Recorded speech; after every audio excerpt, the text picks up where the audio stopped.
one. Are we live? Yeah. It's preparing. It's good. We're going through the process right now. Let me clear out of this stream and I'm going to send out a new link. How do I delete this? We're live right now, dude, so. Not yet. It's halfway through. It says live on YouTube. Yeah, it says live on my end, too. Shit. Hold on. Let me just make sure we're good. Because I haven't done this in a little bit. All right, let me do that. All right. Okay. Wait. Okay. Here's the link. All right. We are now officially live on YouTube. Now, Now, send me the link. So people can. All right. Yeah. Let me resend the link. Oh my God. But this is totally unprofessional. But who cares? Hey everyone. How you doing today? Hi everybody. Hello, people of the world. People of the world. The Super Review Show and Movieholics Productions have crossover. Have officially crossed over. We are now live. I'm gonna resend out that link. Hold on one sec. No, you just sent it to me, right? Yeah, I know, but you can forward it to whoever.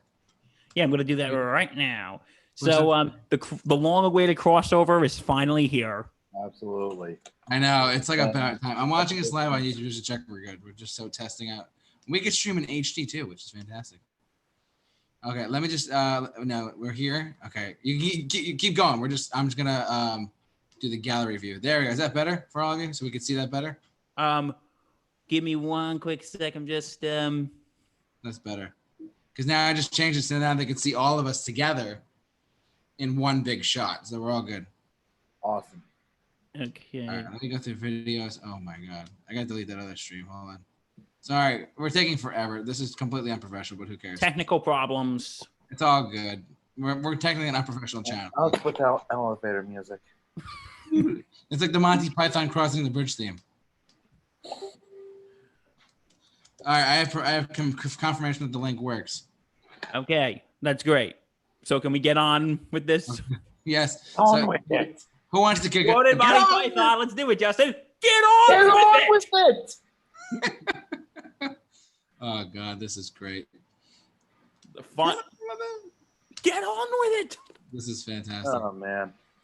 Oh my God, it's been a long time. So for the I'll do the introduction for us. So for those of you who don't know, these two funny guys here who are with me right now live on YouTube are the Movieholics Productions members. I don't know if you want to call yourselves that, but that's okay. We're here. Yeah, this has been a long-awaited crossover for many of us, and we can't believe that this is happening either. Yeah. So, but it's finally happening on July 1st, 2020. We've been talking about this for years.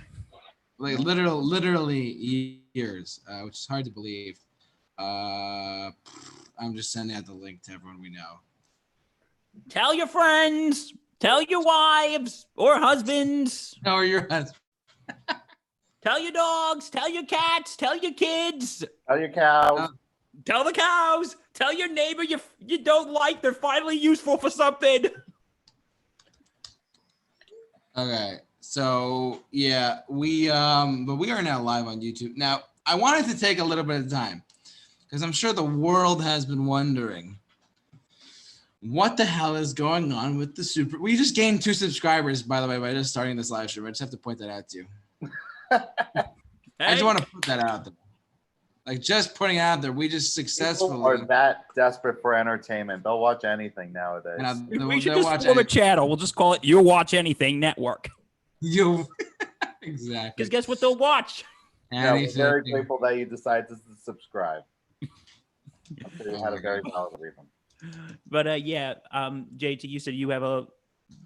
Yeah, I mean, I brought this. People have been wondering where we've been, so you know what? It's your channel. You first.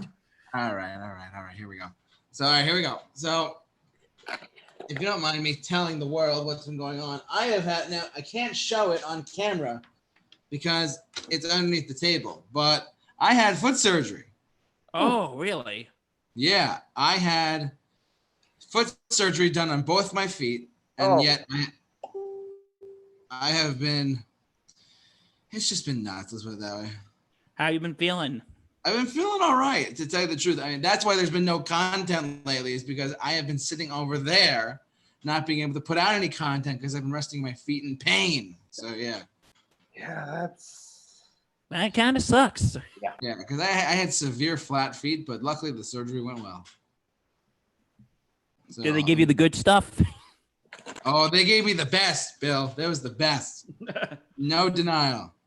Yeah, because I remember my brother, he had surgery about 5 years ago. Justin, I think I told you this story, didn't I? yes. Yeah, good. He had surgery about 5 years ago, and he he had eye surgery about 5 years ago, and the guy. Yeah. I'm go sorry. The idea of eye surgery is just like a big pile of nope. It's like you're going on the nope train to fuck that shit, Bill. I love that saying. But anyway, the anesthesiologist comes in before the surgery and says to him, "Hi, my name is Fred. I'm going to give you some stuff to relax you." He gives it to him. And after the surgery, my parents go in. And he's like, my mom's like, "Hey, honey, how are you?" And he goes, "Where's my man, Fred? That was some good shit he gave me." I wasn't there. My mom said her biggest regret is she didn't get that on video. That's great. But okay, so I'm just checking the chat board right now. We have a visitor in the chat board already. His name is Matt Hemsley. Matt, what's going on, buddy? Hemsley, I think that's it. He's a friend of mine from college.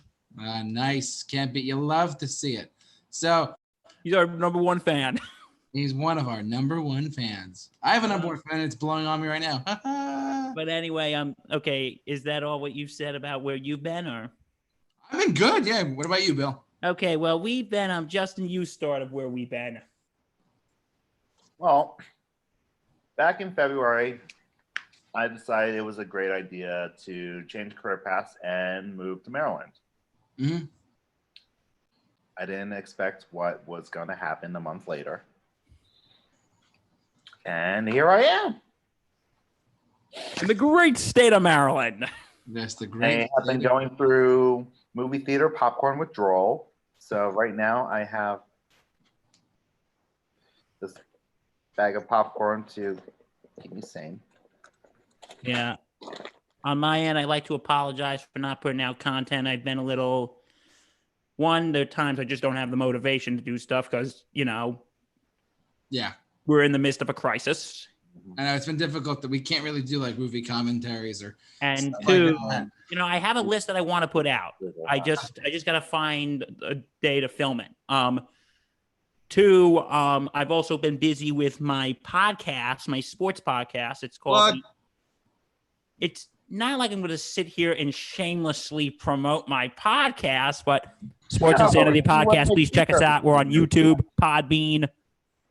Go for Apple, Spotify, and iHeartRadio. Please check us out. We're awesome. Well, that wasn't shameless at all. You'd be wearing a t-shirt if you were making a shameless plug. But anyway, I want to just give a quick shout out to my two right-hand men on that show, Dan Ryans, a.k.a. Reg, and Lawrence Lang, a.k.a. Patchy. You guys are awesome. Yeah. Don't forget, check us out, Sports Insanity Podcast. Okay, moving on. Right. All right. Well, the good thing about Zoom, the bad thing about streaming on Wirecast or other streaming platforms is that we can actually share each other's screens on our laptops. So I thought, because I have a plethora of things that I want to talk about with you guys. First and foremost, Bill, the last time me and Bill did something like this, we were just chit-chatting whatever about how we were like bitching and moaning about certain shows and conflicts that are happening, all that, or not happening and happening. Well, for those of you who don't know, I actually didn't see Green Day yet. I don't know if you can see that. Did that tour get axed too, or? No. So here's the thing. Bill, here's the thing. I'm going to show you the world what my laptop looks like. So here we go. You ready? Let's hear it. Let's see it. I'm kind of scared now, but here we go. All right, you're all looking at my YouTube screen right here, and if I go up here to my Green Day's tour website, which there's nothing better to do than look up a tour website. I mean, come on. So this is a very expensive and extensive tour ahead of them. They apparently start in November. Okay. Look at that. I want to go to that show. Yeah. So for those of you who don't know, I think that you know, but I'm talking to our viewers as well.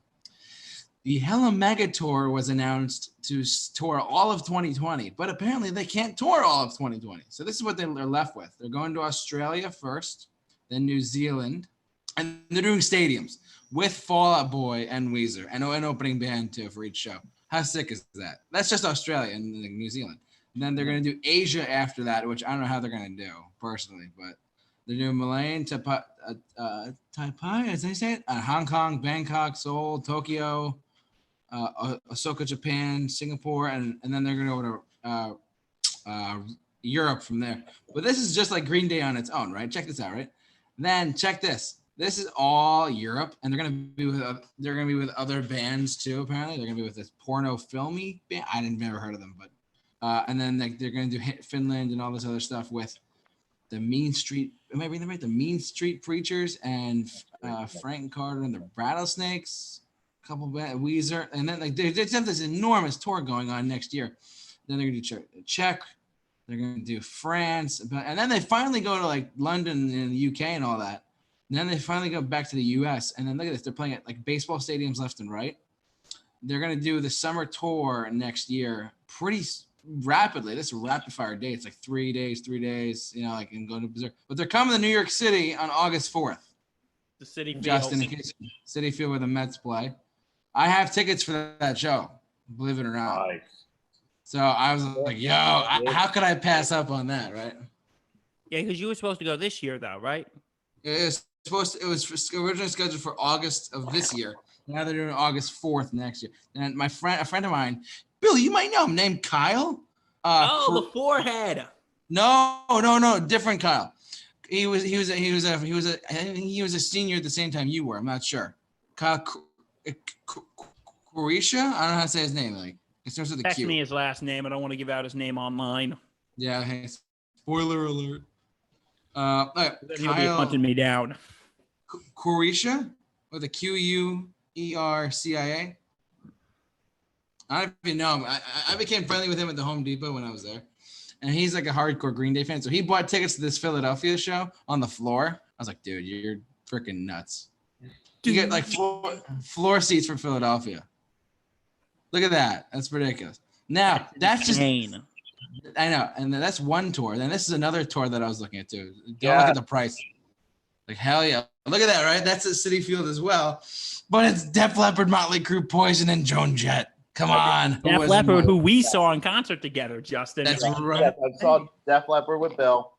I saw Joan Jett with my folks. Can you imagine like all together though? At one, the show starts at 4:30 in the afternoon. It's like an 80s wet dream. It really is. I mean, and then they're doing a baseball stadium tour too. They're not doing football stadiums. I'm surprised. But like, this is just in North America, and like, there are all these. The tickets aren't that bad. I can't believe we're showing this live on YouTube, but who gives a crap, right? Hold on. And then we're gonna go back to the chat part a little bit. You're making it harder on yourself. I know. Exactly. Yeah, if I were to go like to this, I was looking at seats right here. Lowest price is $100, dude. That's good. For like four. Look at this.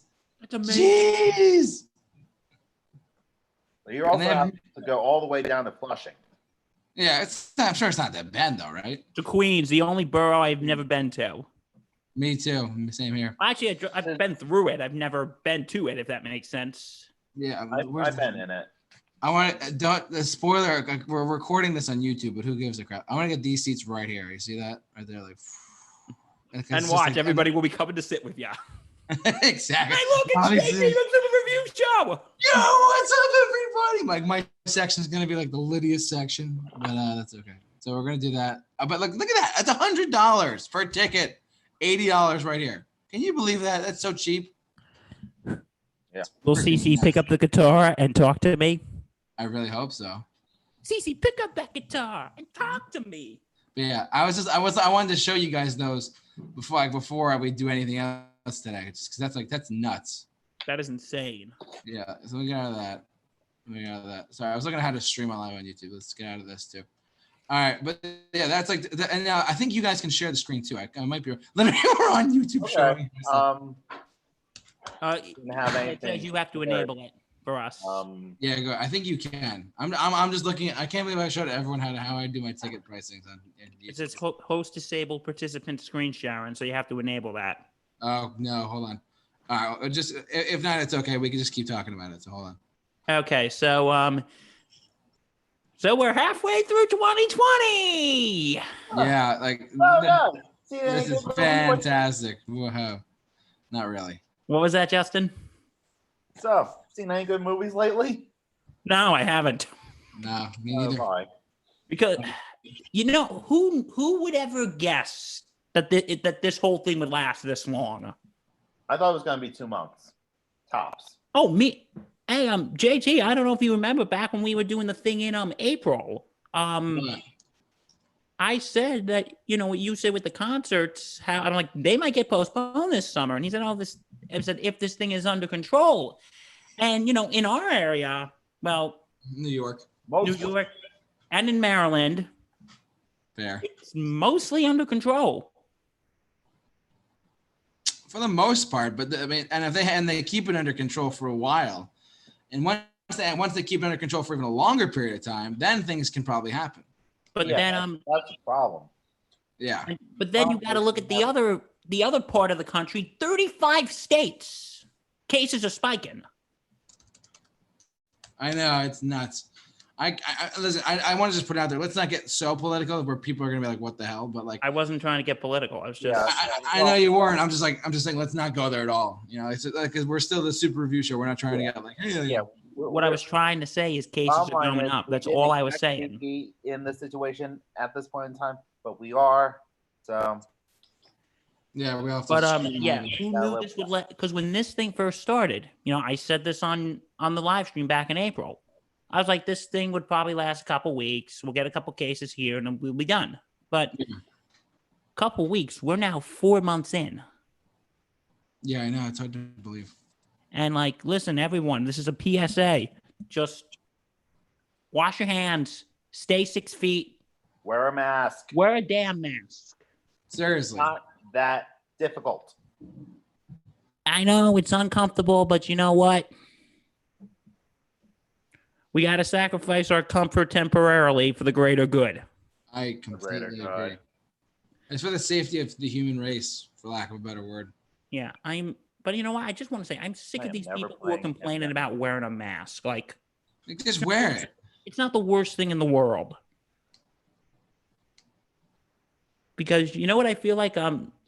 When, I don't know if they had, but when we were kids, I remember at school, if somebody would act up, they would cancel recess for the whole class. This is like this exact same thing. Yeah, no, it's because the more the people are being stupid, the longer we have to go through this. I know. But everyone just stay 6 feet, wear a mask, wash your hands. Yeah. And plus, I just got to send something. I want to read it off to you guys. It says that in 2020, we've had the following happen. World War III scares, Kobe and Gigi's death, Australia burning, a worldwide pandemic, all sporting events have been canceled, confirmed UFO sightings, murder hornets, a parallel universe, riots across the country, and now the Anonymous has returned, and it's only June. July. Hey, has anyone checked that super volcano in Yellowstone yet? Oh, God, don't even get me started. Oh, God. So, we live in some crazy-ass times, folks. Yeah, our grandkids are like, well, things aren't so bad. I'm like, you have no idea. And then we're going to be telling everybody, we lived through 2020, which is on record the worst year in human history. Yeah, it's like death awaits. Or at least in our lives. Yeah. In our lives. Hopefully it doesn't happen again if we can prevent it. Hello. Well, we said the same thing after the flu epidemic 100 years ago. Hopefully it doesn't happen again. Yeah, well, this is something similar to the flu now. Oh my God, what's happening? It's closer to SARS, I think. The SARS virus from the early 2000s. Yeah, it's similar to that. So anyway, it's just, if you told me on January 1st that we were going to be in this type of insanity, I would have said you were crazy. Yeah, and then New Year's was like, hey, things are looking so good, and then boom, we all just got shot down. It's really just a real, Yeah. and So like, you know, and just like everything coming from my realm of the realm of sports, they're talking about like bringing sports back. Like today was the first day of spring training. Yeah, I know. Yeah. And like, listen, like, you know, here in New York, again, we're fine, but they're doing like a regional thing. And in our region are the 2 teams from Florida. Oh, God damn it. And like, what are we good? And, you know, now the rule in New York is if you come from a hotspot state like Florida, you got to quarantine for 2 weeks. Mm-hmm. Yeah. And if you go to Florida from New York, guess what? Quarantine for 2 weeks. Like, how are you going to make this work? You can't. There's no way around it. You absolutely just can't. I'm sorry. Like, again, okay, I'm sorry. This is a rant for another podcast, but Go for it, Bill. You're fine. But you know what? I think maybe it's the best interest to maybe not have baseball this year, and that pains me to say, but no, it's sad. By the way, if you want to send in any hate mail, his address is just spam him. But the thing is, and the thing is, unless you can figure a way out how to get teams in hotspot areas to quarantine and not cause a huge, you know, thing. Because, like, let's say if the Yankees and the Mets are playing the Red Sox and the Red Sox just played in Tampa, then they would have to come in quarantine for 2 weeks. Okay, I have a solution. Oh, he's got a solution. What do you got? We invest in 20 cryogenic tanks per team and freeze them after every game so they can stay completely sterile. How much is that going to cost? Millions, if not billions.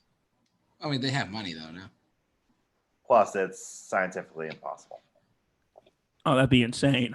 It would be. But, yeah, and but you know, moving on to the industry that we talk about, movies. This is really hurting the film industry. I know.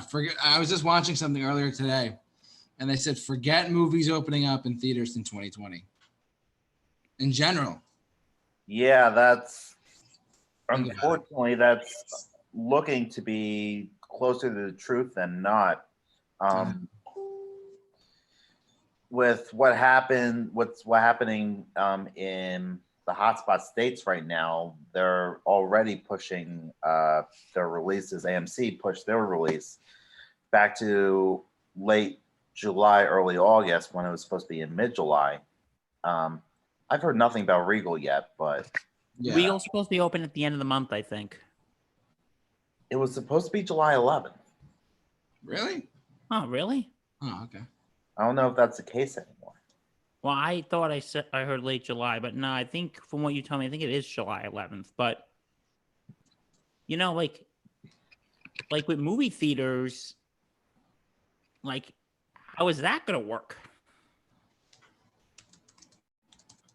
Because you're going to be sitting close to each other. People are going to be coughing and breathing and sneezing on you. Regal pushed their release date back too. Regal to what date? July 31st. And did you hear when we were talking about the wear a mask thing, AMC was first not mandating customers to wear a mask. Now that's ridiculous. Yeah, that's stupid. It's stupidity. It's ridiculous. Like their claim was they didn't want to be controversial about it by enacting such a controversial law. How is that controversial? It's being safe. Again, I don't like wearing a mask, but we got to do what we got to do. I know. It's a shame. These people don't make sense to me sometimes. No, I'm surprised no one noticed I got a haircut. What was that? I'm surprised no one noticed I got a haircut. It's a nice haircut. It's okay. It's all right. I don't really know you, dude. So I got mine last week. Nice. It was originally really long. Like I had the sides were popping out, and for those of you who remember the last live stream we did, it was pretty crazy. Which seems like a million years ago. I know, right? So I know it was only like April. it's July, so what the brick? I feel like this year is just Sucks. It just sucks. Just flat out sucks. Who is talking to me? Part of me just wants to like tell the whole world, hey, let's just forget 2020 even happened. Like, let's just sweep the entire year like under the rug. Let's put everyone financially back to the way they were at the beginning of the year. Yeah. The year just didn't happen. okay. We're just gonna pretend that didn't happen, and we're now gonna move on. Right. I wish that was the case, but there's stuff that did happen this year that might have been for the best, including Ooh, Snyder Cut confirmed. of Justice League, right? Yes. The Zack Snyder Cut, the infamous Snyder Cut that's been Oh yeah. entangled in the internet culture for 2 years now, but what's felt like decades. Shrouded in mystery, and just the flames just kept getting fueled by Zack Snyder sharing pictures and storyboards from the movie. And officially, it is coming out next year on HBO Max. Zack Snyder is getting $20 million to finish his cut. Isn't it gonna be like 4 hours? So it's not currently known what format the cut's going to be in.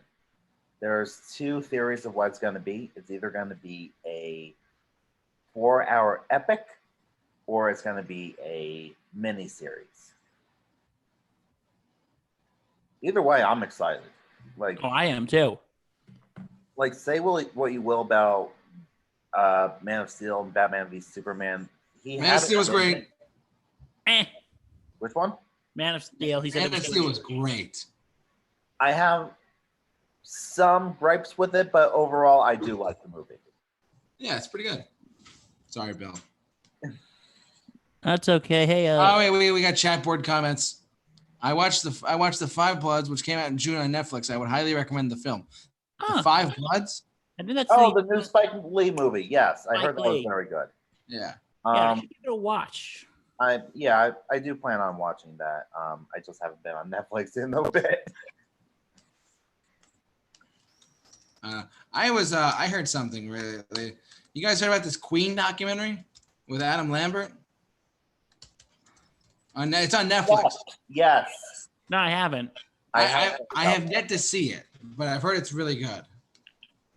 Yeah, it's interesting to see. Speaking of Netflix. Yeah, so that's interesting to see, because when you think about Queen, you really do think about Freddie, you know? Yeah. It's like they're synonymous, Queen and Freddie Mercury. But Queen went on without Freddie Mercury since his death. That's true. It's not out stadiums and arenas. There's a story after Freddie, so maybe it's finally time to tell that story. The post-Freddie years. Mm-hmm. The post-Freddie years. Leave it to Bill to come with a badass title. The post-Freddie years. The post-Freddie years. Or you could always watch Bohemian Rhapsody to get the real story. Exactly. You know that was sarcasm, right? You didn't like it? I liked it, but We liked it fine, but we also acknowledge it for what it is. like And if you give us like the choice between Rocket Man and Bohemian Rhapsody, I would probably say Rocket Man was better because Rocket Man doesn't take itself too seriously. Yeah, I could see that. Yeah, because Bohemian Rhapsody was trying to portray everything as the absolute truth. Everything in this movie happened.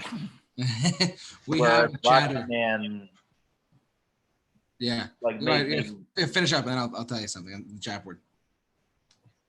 whereas with Rocket Man, like, yeah, there's no way that a kid in 1940s, 1950s London started a whole musical number on a cul-de-sac. Yeah, but Bohemian Rhapsody's everything in this movie happened. When Freddie Mercury took a sip after eating that sandwich, that happened. I was checking out the chat board. Someone just commented, the Queen doc is really good. Brian May said Adam has done things that Freddie would be impressed with. I mean, I don't deny it. Like, Nice. I've That's heard exactly- Adam sing with the band. He has a good voice. Oh, he really does. He really does. He's not Freddie, but he's probably the No, best he's we not. can have. So I Right. want to see it. I haven't seen it yet. So I Freddie gotta get to it. is the definition of lightning in the bottle if that was a human. I hope you gents don't mind. I'm going to eat while we talk. Yeah, I'm gonna do that too. So by the way, I'm gonna be eating while we talk too in a little while. So Oh, that's by the fine. way, FYI, we're gonna be going long today. Like I'm not stopping at 3 hours. We're stopping at 6 hours. Is that okay for everyone? We have nothing else to do, right? 6 hours. Hopefully. Why stop there? Let's go 12 hours, 24 hours, 10 hours. My thing is that YouTube won't allow us to stream for over it's like 24 hours in one video, but like that'd be cool if it could though. Nah, Bill and I were joking about that earlier. Yeah, We right. were talking, and what was the joke again? I forgot. We just like, I had a friend over, so we just like kept going longer and longer and longer just to piss him off. And It's great. oh man, you gotta have some fun, Well, we gotta have some fun in this crisis we're in. Mm. I know. We gotta have some sort of. Plus, we're only halfway through the year. Woo! Hopefully, these 6 months are gonna be better than the last 6 months. Yeah, right. Wishful thinking. Hopeful thoughts. Good. Hopefully. Hopefully, everything goes well.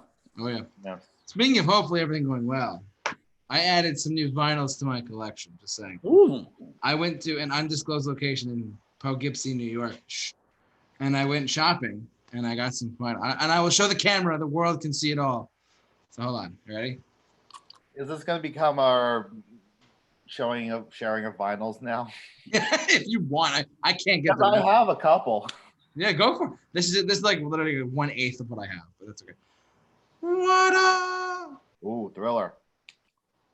Nice. Yes. Now that's one of them. I also got this is just a sick cover. I have to tell you the truth. This is just sick. Look at this. Oh yeah, yeah, that's a good cover. That's like their 5th or 6th album. Dude, the cover is sick, and the cover is the same thing on the back. Like, what the frick? So of Kiss. This actually Brian. Bill. Sorry. Wow. Bill. 1977, my guy. Nice. Beach Boys love you. This is the last album that Brian did with them. This one actually has the original sleeve on it, like the actual plastic. Okay. We can do that. He's a I big like- Billy Joel fan. Yeah, so is Bill, but he hasn't seen him yet. How many times have you seen him now, JT? 3 times so far. Same thing. This is actually a real street in Manhattan. I want to go to the street and sit on the steps, take this picture. Let me see. Which street? Mercer Street? Huh. Yeah, it's like 130, I forget. Something Mercer Street, yeah. This one was just sick. Van Halen, OU812. Nice. Huh. The back cover's pretty cool too. It's in great shape. What's the last one? Bryan Adams. Oh, I think Bill, did you see him? No, you didn't, right? No, I didn't see him. Okay. I This was is thinking about going to see the show with him and Bon Jovi, but yeah, and then canceled. This is cut like a knife, so you can see that in the back there. And then I got one Chicago album. It's right here, Chicago 17. It's like pumping up. So this one's the one that has Hard Habit to Break and You're the Inspiration on it. Okay, yeah. Yeah, that was like this is 84, 83, 84. Yeah, so yeah, that's what I got the other day, and I was like, you know what? I could really go for some new vinyl. I already listened to all of them on my record player, so it's like, what? Like vinyl's making a comeback. What? You know? Wow, like this retro nostalgia stuff's really cool, guys. And the sound is just so much better. It's just much better sound. And yes, it's because it's the original formatting. It's not the remaster or anything. Exactly. Oh, by the way, so someone just any hockey fans talking right now or no? Bill, I'm a Ranger fan. Why? So apparently, someone in the chat board who his name is Joe Wiley, he's a good friend of mine. NHL is going to be completing the playoffs in Canada. And where? Canada. Well, Joe, I haven't not heard about this till now, so thank you for bringing this to my attention. Yeah, I didn't even I follow. think the thing is, just you got to get them there like 2 or 3 weeks early, though, to quarantine all of them. Oh, of course. And Canada is doing better than we are with this whole thing. Of course. They have like better laws and all that stuff to go with it.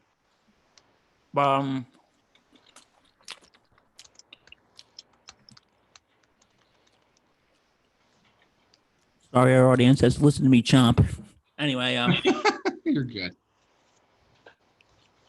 Anyway, I think that's a good move. You just gotta try to work everything out. Okay. All right, Justin's back. Yes, I am. All right, Justin, come on, talk to me. All right. So this one is one I literally just got the other day. All right. Joan Jett, the hit list. Nice. This is her cover album. So Dirty Deeds, Love Hurts, Pretty Vacant, Love Me Two Times, Have You Ever Seen the Rain, Tush. Oh, really? Okay. Yeah. Cool. My favorite album. Includes The Wall. Which we did before. We talked about that at one point, yeah. That was the first vinyl I got once I got my record player. Nice. Styx, The Grand Illusion. Ooh, good one. Yep. Led Zeppelin, #1. I got that over there. I have an original pressing of it. No. Yeah, I do. It's over there. Oh. And Led Zeppelin 2. Oh my God. Sorry, I flipped it out, right? This is more of a compilation, but it's David Bowie. Oh, nice. This was before he did Heroes, though, so it's not on there. Ah, okay. Shame. Rest in peace, David Bowie. We miss you. Yep. Oh, don't tell me. No. Woo! I saw them live last year. Thank God. No. Yes, they were great. Oh my God. The encore was "Give Me Shelter and Satisfaction." Come on, you can't get any better than that. Yes. Of course. Bruce. Love it. Love it. You love to see my it. mother's actually. Oh, that one. That's a hand-me-down. Oh, good. Okay. I got this in Vegas. Oh, Sergeant Pepper, dude. Mhm. Dude. It's a little damaged right here, but It's all right. I have that too, actually. Yeah, I have a reprint of it, a pre-pressing. so these I don't even think will play anymore because these are like old and worn, and I use them as like wall decorations, and they had like putty on them. But Bon Jovi's New Jersey. Oh, dude. Oh my God, that's great. Do I have to go get my whole collection out now? You're gonna have to. Okay, I'll be back in a second. On Dirt Cheap. You're, By the way, this isn't me. This was probably my mother. Oh, she drew on that? Yeah, well. Yeah, it's all right. At least you still have an original, like, you know. Van Halen. I have that one too. The original pressing of the first Van Halen record. It's fantastic. Still sounds good today. Oh, I got yes, of course. Back in Black, baby. I got one of those too. It's over there too. It's a must-have if you're collecting vinyl.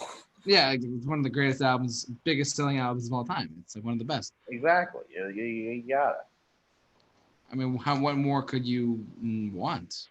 I have a lot more. Like I can't break them all out because I'm all here though. Yeah, unfortunately, that was my entire collection. Yeah, when quarantine's over, me and Bill will have to have you over to my house and we'll. Oh man. Show you what we got. Like it's a lot. I got. I'll show you. It's crazy. So. You know. Also, we got Bill. Justin, do you follow hockey at all by chance or no? Because we got some hockey questions in the chat board. Unfortunately, I'm not the biggest hockey guy. Yeah, I'm not the biggest hockey guy. Football and baseball, and that's mostly baseball anyway. Yeah, You same. can ask Bill about that one. He's tried to teach me, but yeah, he's really good. He knows a lot of stuff. I mean, when Bill gets back, we'll talk about it in the chat. no, trust me, I know. Like, I just joke about him that it's all about the stick ball. Yeah, exactly. But no, we got because I was gonna say Joe Wiley in the chat board saying how the Toronto and Edmonton. I'm a Rangers fan and I'm a big fan of Sheretskin. I think it's how you say that. I don't know. I think Bill would know it. Yep, Bill, back. come on back. We got a quick hockey question for you in the chat board. And I'm useless. What was that? We got a hockey question for you in the chat board. I'm a big fan of Shuritiken. Yeah. Gesundheit. See that? I think it's a player. I'm not like the hugest hockey fan, but Oh, you're not? Okay. I watch hockey, Joe. I'm sorry to disappoint you. Yeah, Joe's a big hockey guy. I know. He's a huge hockey guy. Okay, so I got my records for you now. Let's do it. All right, Bill, show us what you got. All right. This was actually Show us what you got. This was a Christmas gift from my brother in 2017. Okay.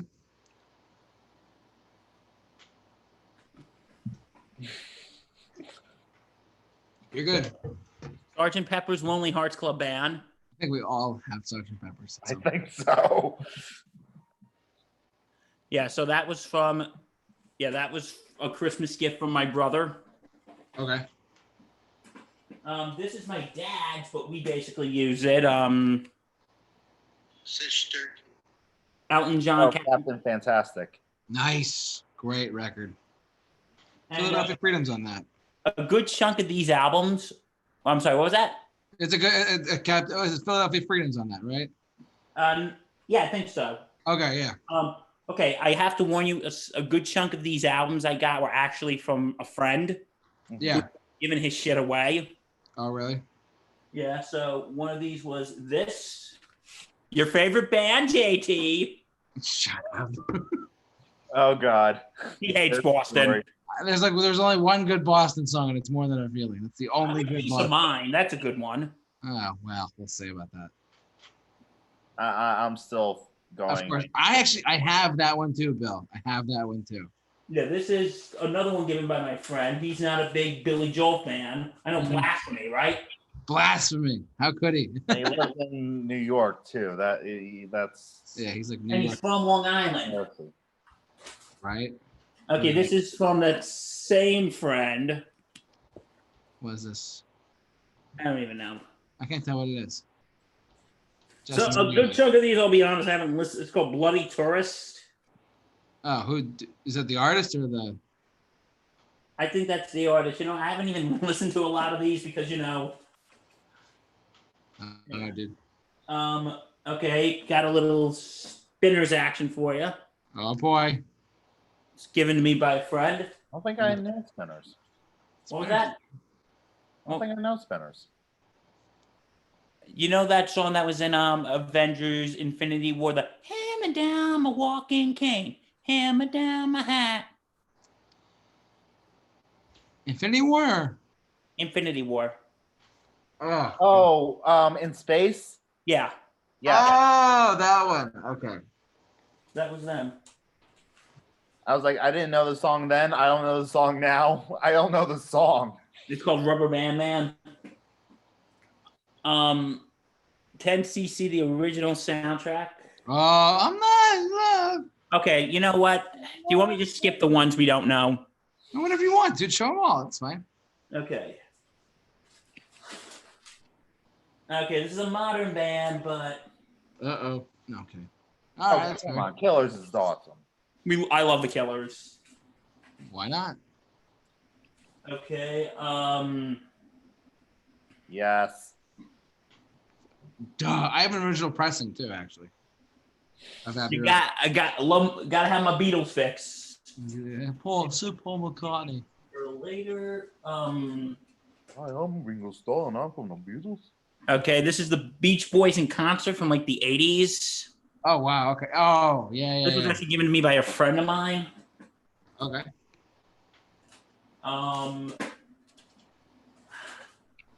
This was actually given to me by another friend who, if you listen to the last one, you know I'm not the biggest fan of this band.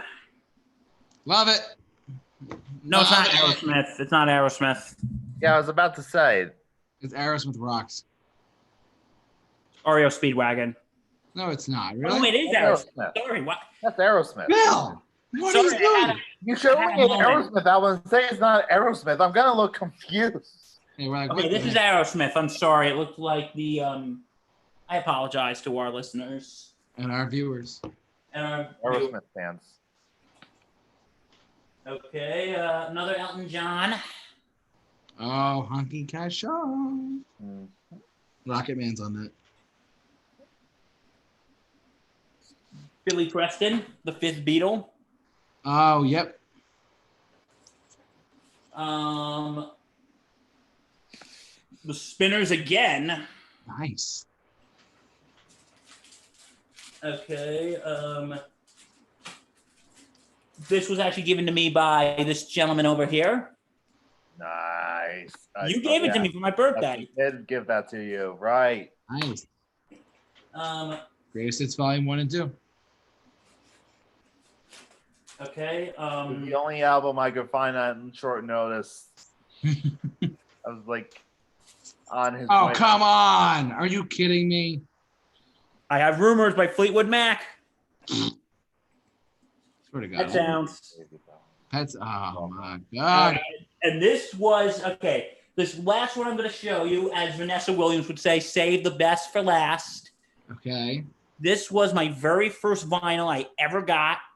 It was back when I was at Duchess Radio. Okay. We had a Secret Santa. All right. And this guy knew that this song was one of my favorite songs. Even though I didn't have a vinyl player at the time, he got this for me as a Secret Santa gift. Oh. God. You and your journey, Bill. I love Journey. Anyone who wants to say that, come and fight me. Okay, it'll take me 4.5 hours, but okay. We'll find a way. Will we have to throw fisticuffs like they did in the old days, Justin? Oh, God. Put them up, put them up, put them up. Oh, my God. You literally have Escape. I have yet to get to Escape or Frontiers, so that's on me. I think I might have some. Oh, wait. Is there. I think I have that. I have Bad Out of Hell on here, too. I think. Oh, I got a limited edition Bad Out of Hell. Damn. Well, quoting the philosopher known as a church lady. Like Isn't that special? The vinyl is the cover. It's actually like the. Oh, damn. That's I just saw it. I was like, let me get this while I can. So yeah, that's yeah, I have a pretty decent. Oh shit! You know, I got more in there. Do you guys want to see it, or are you good? Why? Go ahead. Up to you. Do you want to see it or no? I mean, what else? What do you got? I'll We go got get right it. here, so. I'll get it. It's not like we have anything better to do.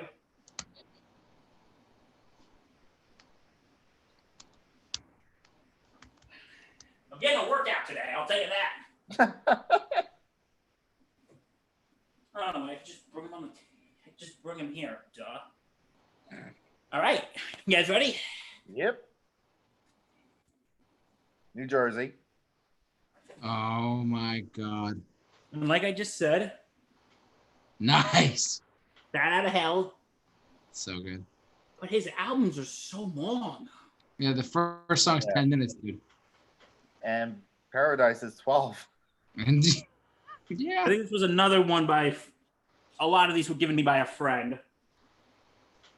What is that one? Kansas. Oh, okay. I can't really listen to Kansas Kansas. Yeah. You got the same way, don't you, Justin? They had Carry On Wayward Son. Some will say Dust in the Wind. That's Then really there's good. Question. I can't listen to Dust in the Wind for some weird reason. It's too fucking depressing. Alice Cooper. Nice. Nightmare? No, not. It's called Raise Your Fist and Yowl. Huh. Okay. This is Robin Trauber. Okay, you know what? I'm gonna skip the ones we don't know. Yeah. Joan Baez. Ooh, okay. Hey, I haven't listened to a lot of these because my friend has a compulsive record problem. And he just like, I buy all these and I don't listen to them, so I'm just gonna give them to you.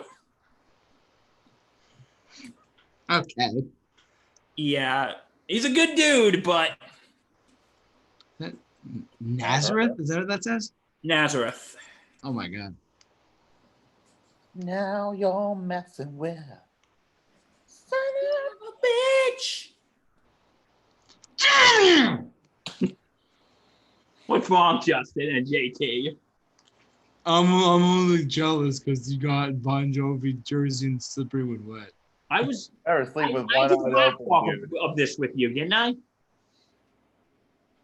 I I did the rock talk with this with you. You did, and you brought it over, but I still can't believe you have one.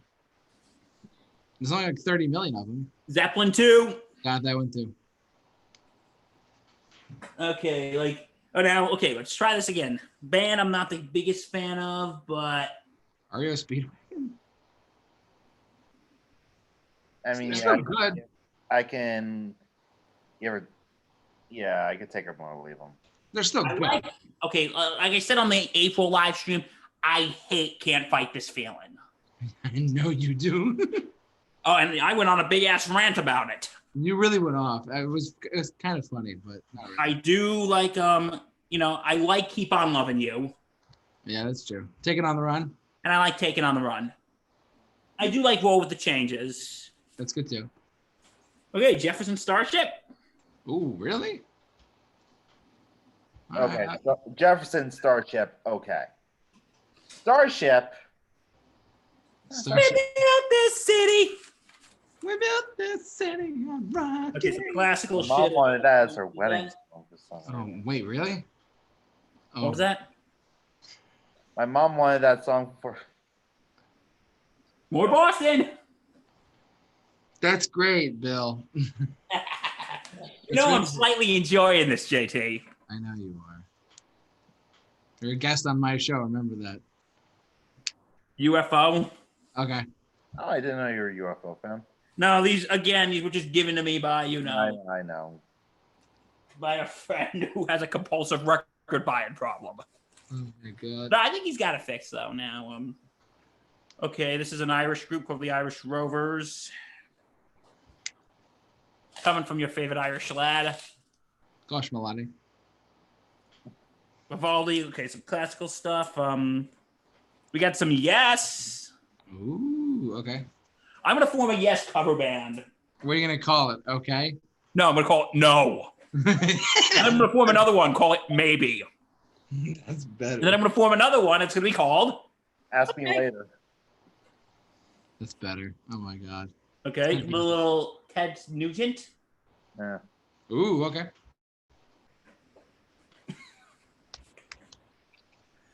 A little Jefferson Airplane. Excuse me. Oh wow, the original one. Okay. There we go. And little Neil Diamond. Ooh, cool. Okay, so yeah, that's my whole. I just showed you guys my whole collection. Yeah, my whole collection's too big to bring over to this table, so you might hear a thud. Yeah, I think that would be its own episode. Yeah. And I have and thankfully, I have a table in the middle of my kitchen where I can put them all on. Thankfully, I'm on a table right now, so. Isn't that fantastic? I have a table in the middle of my kitchen. That's great. Yeah, it's a long story. Oh my god.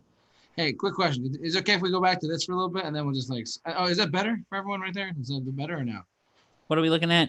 Instead of gallery view or speaker view, we do speaker view.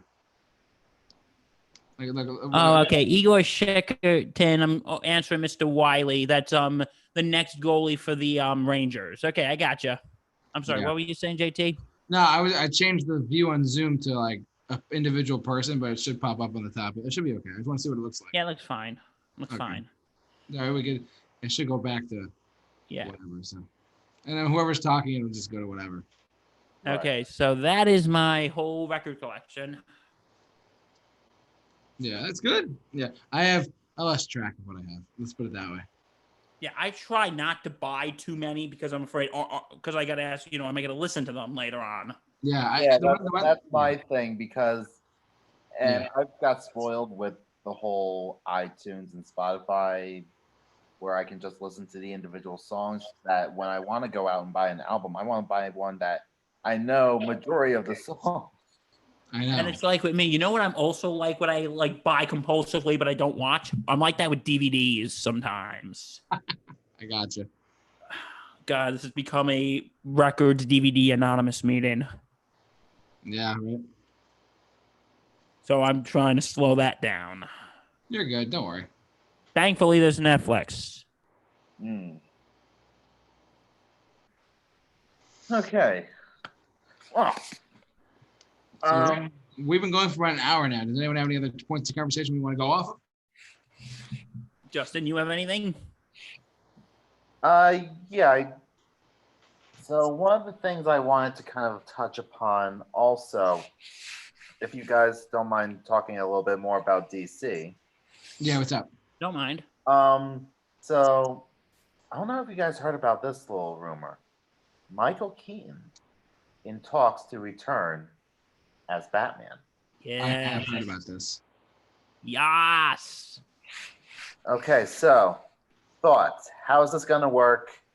Is it gonna be feasible? Is it gonna happen? Okay. But the thing that they're doing, what's the thing called again?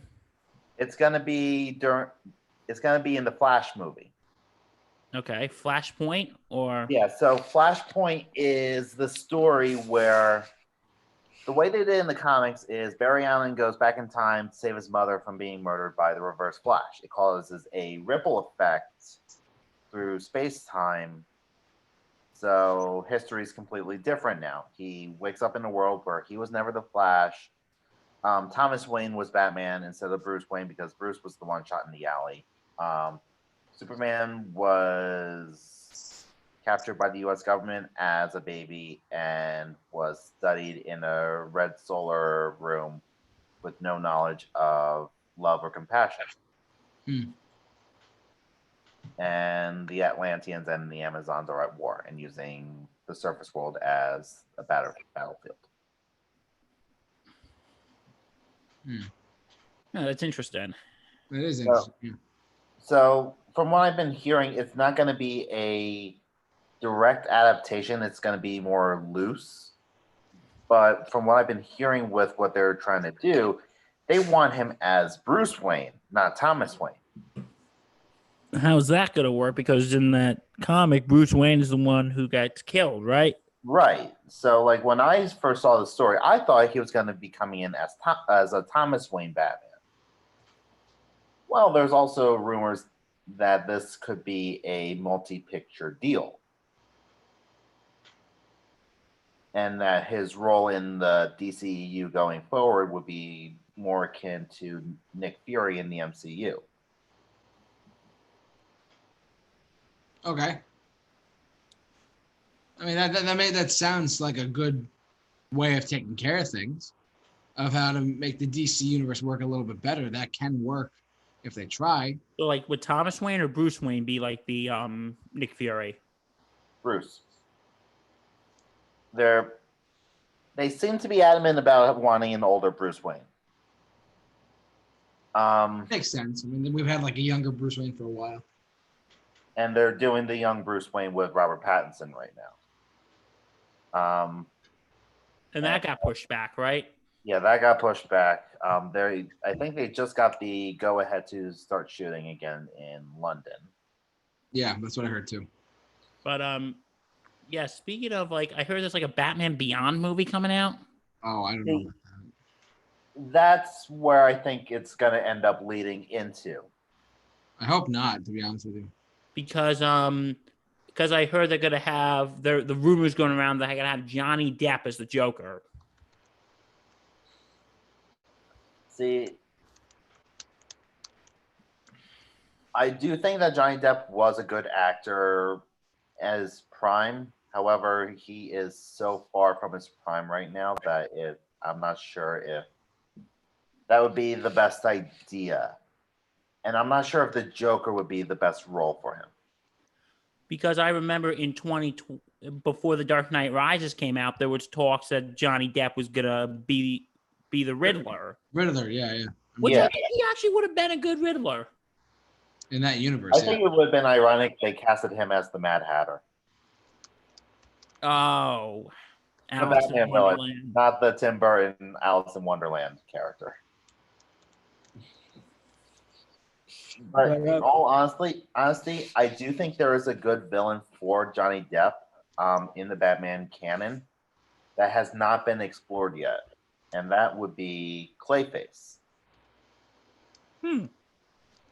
I think as an actor, Johnny Depp has encountered a lot of demons that I think could be explored in the character of a washed-up actor addicted to a substance that he feels like he needs in order to continue his life, only to dwindle further and further into self-destruction until he becomes a monster.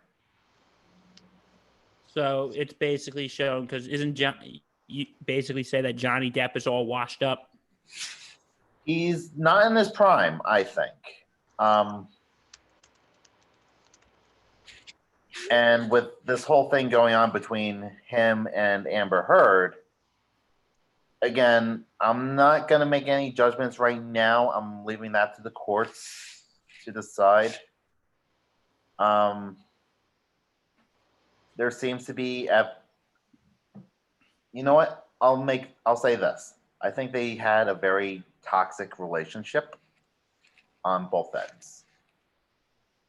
And we're just seeing a massive fallout of it. And that the breakup was really that bad.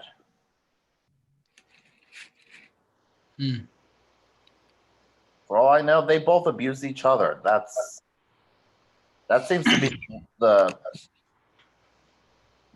to be what happened, honestly. And, toxic relationships like that, they shouldn't exist. It shouldn't have happened. Exactly. Me and Matt are having a chat board conversation right now about the Batman Beyond situation, about like if they were to do that. I just figured I'd share my opinions on that. And okay, I think Batman Beyond would be a good idea. That would have been there have been enough versions of Bruce Wayne as Batman already. Okay, I can see that. Because like we've had a lot of Bruce Wayne, so I get that. I do get that. And I do think that DC kind of needs to push away from their Batman obsession, because let's face it, Batman's their biggest moneymaker. He is. That's why they haven't stopped doubling down on Batman stuff. I mean, look at what happened with Joker. That made $1 billion. The first R-rated movie to do that. Yeah, that's true. And it was a comic booky superhero type movie. Yeah. It's a Batman property. Yeah. It's made a lot of money. It's nuts. People are bat crazy, and anytime DC tries to do something different, it doesn't seem to make that much money. Like, I'm not gonna say that they're failures or anything, but yeah, no, that makes sense. So the numbers show. You got a contender, DC, and we all know who it is. Did you hear about Ben Affleck supposed to come back? Nope. Ben Affleck's done with the Cape and Cowl. Okay. I guess that was wrong then. The next time you'll be seeing Ben Affleck's Batman is Snyder Cut, and that'll be it. I thought he was great as Batman, personally. I think he was good in Batman v Superman. Yeah, that's what I mean. In that Batman that we saw, I think he was fantastic. in Justice League, or in Whedon's Justice League, I should say, seems Yeah. like he's phoning it in. Yeah. Who knows? Maybe Snyder's it's going to be better. Maybe. I hope so, because I think he had a better grip on Ben Affleck as an actor, Batfleck. and Ben Affleck as a Batman. He was the It's one. come a long way since that announcement. They made that announcement in 2013. Oh, I remember that. I remember the day. Yeah, they announced him to be Batman in 2013. And people got pissed. Well, people got pissed when Michael Keaton was announced. It's Yeah. Or- And look what happened. Beloved. Pissed. It's interesting though. Like whenever people get pissed off at a Batman casting, it ends up working out fine. But some people, it's not just that way. I remember I was watching. I forget what it was. Someone when they first announced Gal Gadot as Wonder Woman, some people online were going berserk. Right. Like, there's this underwear model. She's gonna be Wonder Woman. What the hell? Like people were going berserk. No, you know what? The first thing that ran in my mind was, "Oh shit, she's Israeli. She could kick my ass. She can kick anyone." Commando in the Israeli army or something. Yeah, she had to spend 2 years in the Israeli army by law. She knows how to fight. Yeah, and I'm sure the fight choreography for that was perfect. So yeah, it really was. I mean, Wonder Woman made a lot of money. Wonder Woman 84, and the fight choreography in that looks top notch too.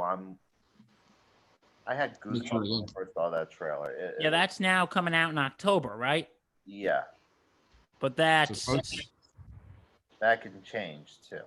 For the third time. Yeah, they're gonna try and fix that too. So.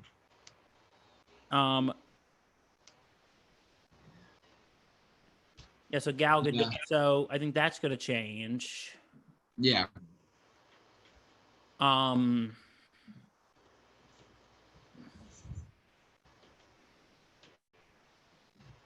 sorry, I'm just blanking out right now. No, it's okay. Yeah, no, it's I remember when they first announced Gal Gadot's Wonder Woman, and people were like, they were going a hammer on her, like they were like, this sucks. The only casting choice that honestly did not work at all, Jesse Eisenberg. Yeah. I hate it. Justin, guess what time it is? Oh God, hang on. It's been a while since I did this. It's time for Blue Rant!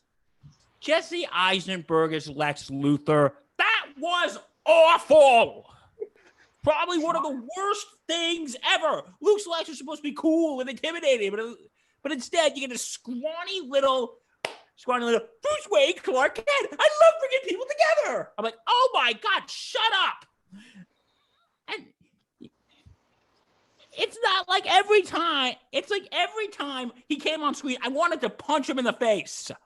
Screw you, Jesse Eisenberg, for doing Lex Luthor. I heard Bryan Cranston was actually in the running. Why did you pick him? He would have been great. Honestly, like I listened to the dialogue though in that movie, like Luthor's dialogue, right? And it sounds like Luthor, his dialogue at least. Not coming out of Eisenberg, but his dialogue looks kind of Lex Luthor-y. Weren't they saying it was also his son, or Lex Luthor's son, or something like that? That was a rumor. I don't know if there's any truth to that. Because I've heard that too. Like, rumors like that happen because they don't want to admit the truth of the matter. Yeah. And the truth is, Jesse Eisenberg botched the character of Lex Luthor.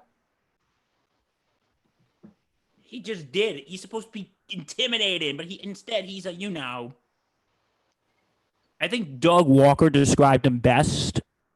If Roger Rabbit was a supervillain. That's true. I could see that. I can actually see that. You know what? It's funny. But Jesse Eisenberg's Lex Luthor was more of a Joker than the DCEU Joker is. Yeah. Hey, that's true. Oh my God, you're right. What would Jared Leto be as Lex Luthor? Eisenberg is a good actor, but a bad Lex Luthor. Matt, you are 100% correct, my friend. It's funny because Jared Leto was not a good Joker.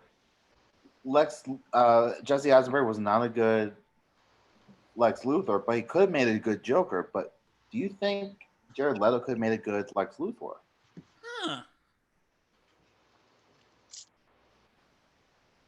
Maybe. Probably. I don't see why not. Because it almost seems like if you just switch the two characters and like give Jared Leto a different character to work off of. Right. Honestly, Lex Luthor's such a fascinating character, and the Snyder movie was getting to what makes him fascinating in that he has this innate distrust towards someone with the power of God. Which, okay, I'll give the Snyder movies this. It's a little up its own ass about the whole I am Jesus thing. May I, Justin? Go ahead, Bill. I am Jesus. I am Jesus. That was from Nostalgia Critic's review of Man of Steel, and what he did with Angry Joe, he goes like, "What's wrong, critic? Don't you like a little symbol saviorism?" It's like the Bible doesn't even the savior symbolism. The Bible doesn't even have a more Jesus imagery than this. Oh. I mean, I definitely get where he was going with, but it's also very interesting to watch in Batman v Superman, like Luthor's motivation. The character of Luthor I thought was interesting. It's just how he was portrayed. Right. And yeah. They should have waited until Justice League 3 for Doomsday. Yeah, right. They shouldn't have rushed that. They really shouldn't have rushed that at all. Or I am your doomsday.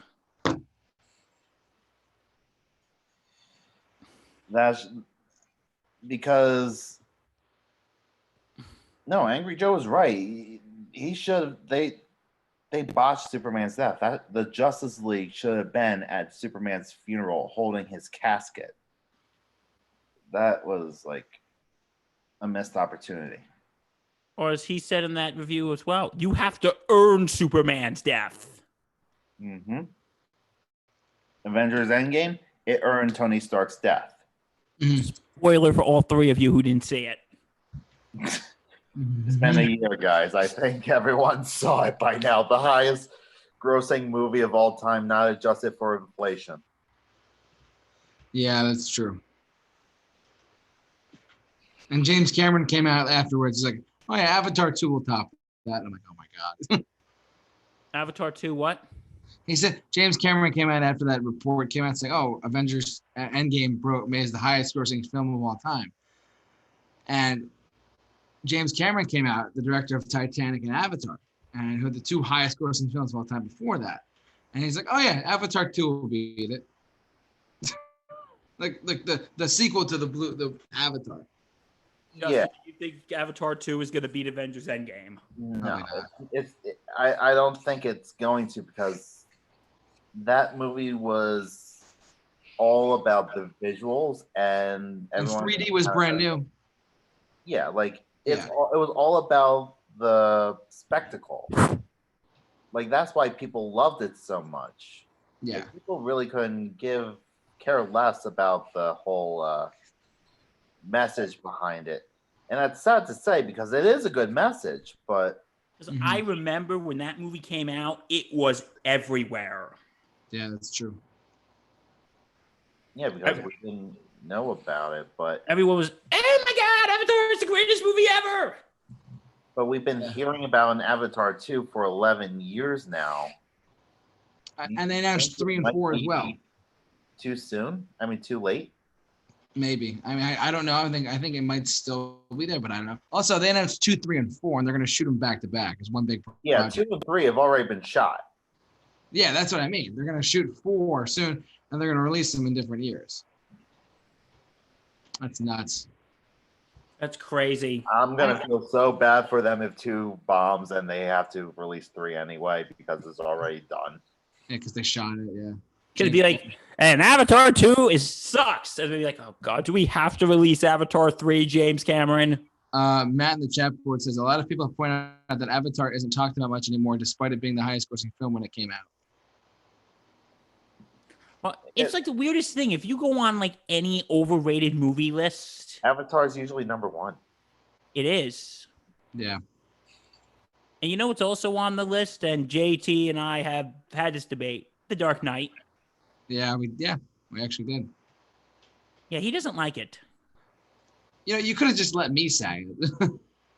Okay, JT, I'm going to introduce you to a different point of view with the movie. Yeah, what's up? Watch the movie, but instead of seeing it as a Batman movie, watch it as a Harvey Dent movie. Okay. I'll have to rewatch it again because I haven't. The last time I watched it was with Bill when we did a Dark Knight movie commentary. And I forgot which friend of yours kept going about Harvey Dent's chin. Oh, I think it was Dan. Remember that? Yeah. Like that chin. Jesus Christ. I think he has a for Harvey Dent for Aaron Eckhart's chin. He said it was more of like a cop film than anything. Yeah, because they took a lot of the beats from Michael Mann's Heat. Oh, okay. I mean, I didn't. Law and Order, Gotham City edition. In fact, we were taught this in film school. That opening scene was almost taken verbatim from Heat. Almost. Not Really? the whole him taking off the mask and he's the Joker thing, but like a lot of it from Heat. Yeah, that was. What doesn't kill you simply makes you stranger. So people who are complaining about Joker ripping off stop it. Dark Knight ripped off Michael Mann first. Yeah, I mean technically. There's no, put it that way, yeah. There's almost no such thing as an original concept anymore because there's only a certain amount of different stories you can tell. It's just how you spin the story now. Yeah. The Dark Knight was definitely more of a cop movie, and then a Harvey Dent cop film. Yeah. Yeah, and I think that's where a lot of people like get that disconnect because they expect like a lot of Batman in it, but it's more than that. That's why people say it transcends the superhero genre because the superhero part's not really the focus. Mm-hmm. Yeah. I'm not. Also, the 3 films stand on their own as a fantastic trilogy too. We can talk about trilogies soon if you want. Yeah, I love to talk about trilogies. I mean, like I heard something once where someone did this. Someone, one of the shows I used to watch online on YouTube actually, was someone emailed in the question that they said you can only pick one: the Star Wars original trilogy or the Dark Knight trilogy. Go. You have to live with one. And the guy said the Star Wars trilogy, right? The Star Wars trilogy, because he said for a couple of different reasons why, but one of the big ones he came back to was because they changed everything, and the Dark Knight films have changed only necessarily their genre.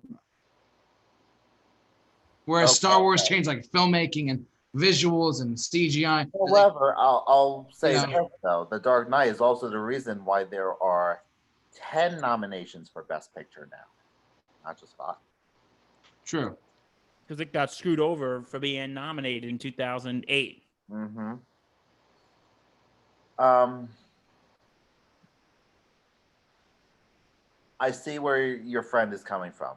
I absolutely do. Yeah, it wasn't my friend. It was like I was just like I was watching. But then they did. Then he was the guy. What was it? I was Bill. Remember we used to talk about AMC Movie Talk and all that. Remember John Campia, the host of the show. He started listing off what quote unquote the best trilogies of all time, like the best three films in a franchise and all that. If I'm remembering it correctly, he said that some of the best trilogies of all time are.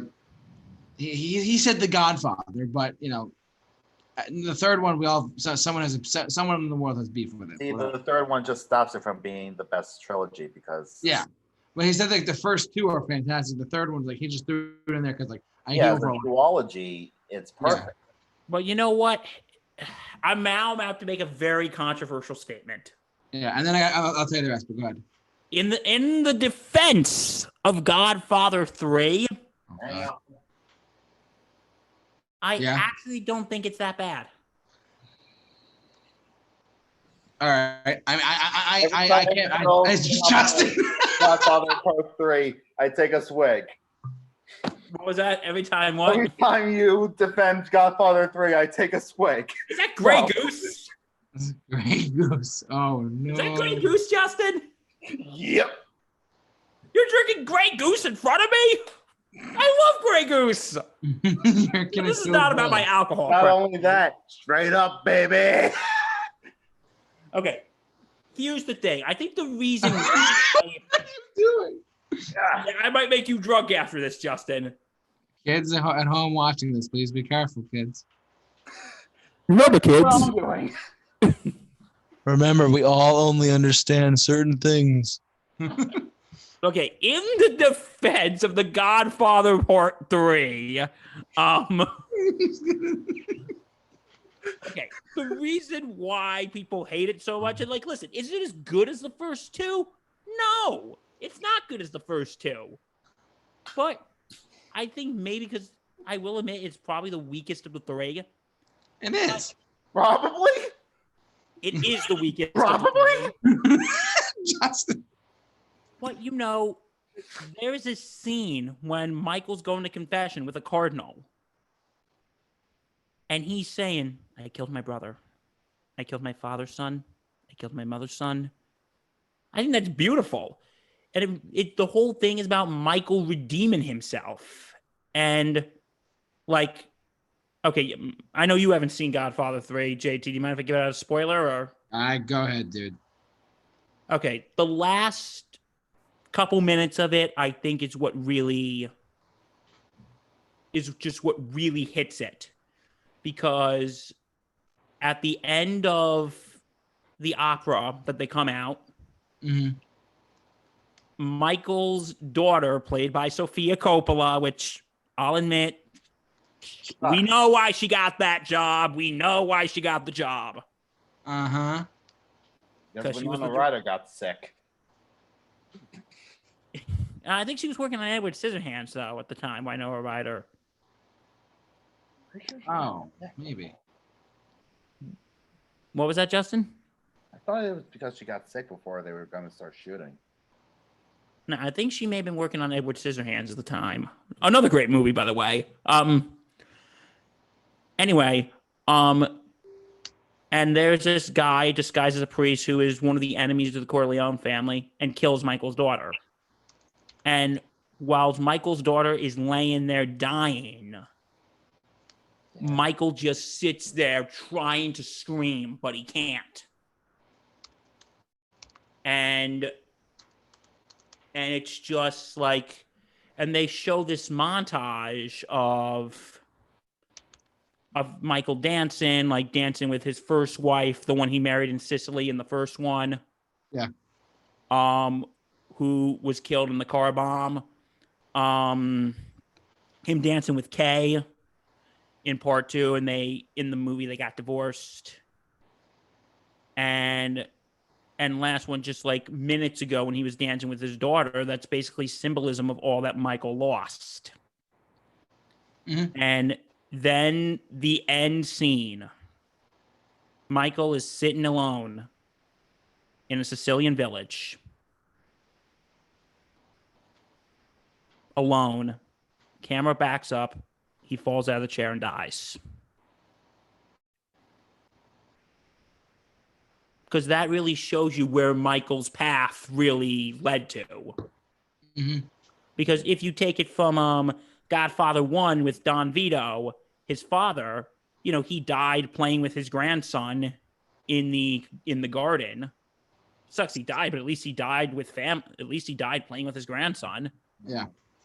But yeah, but I think getting back to defending Godfather 3, God. listen, it's the weakest of the three, but I think maybe it gets a little too much hate than it deserves. Keep going, Bill. Keep going. Oh my God, am I getting roasted in the chat section now? You're not. I'm just checking around. You're fine. Go ahead. No, he just wants to see me drunk. No, I'm done. But again, not a good movie, but okay, not a great movie, but I don't think it gets the hate. I don't think it deserves the hate it gets. So, all right. That concludes. You're going to make Justin go berserk. You know that, right? That concludes my defense. I can give care less, honestly. Okay. That concludes my defense of Godfather 3. For good measure. I swear to God. Justin, is there something you'd like to share with the class? Hi, I'm Justin, and I'm an alcoholic. Hi, Justin. I'm not an alcoholic. I actually that's my first drink I've had in over a week. Actually, that's not true, but we're not here to judge. We don't judge here. Much so. Yeah. So So getting back to trilogy is. Yeah, I was going to mention to you before you went off on your defending Godfather 3 tangent there. Woo, that's good stuff. So here's the deal. Justin, you're fine. You don't have to. He was saying how like he was naming off different trilogies. And if you think about it, there's been a lot of really good trilogies over the years. It's usually it's hard to pull off a trilogy because of course. I mean, like, what's the one? Bigger and better each time you. Yeah. He said Star Wars, Lord of the Rings, Indiana Jones, Toy Story. Toy Story's not a trilogy anymore. There's a fourth one now. If you don't count the fourth one. I kind of like the fourth one. What did you think, Justin? If you don't count it, but I thought the fourth one was okay. Wasn't great, but. And then Back to the Future. Back to the Future. Back to the Future, I think, is probably the best example of a great trilogy. A well-structured trilogy too. Every movie in that trilogy is well earned and is great in its own right. Yeah. Whereas with the original trilogy of Star Wars, everyone shits on Return of the Jedi. Yeah. Everyone shits on the Ewoks.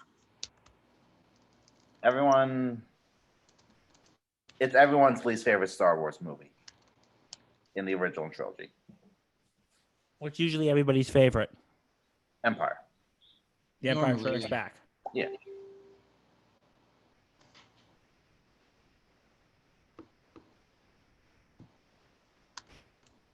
So, yeah, I think but it's usually the structure with the trilogy is the first one's usually good. The second one is either better or slightly worse. And the third one is usually a significant dip.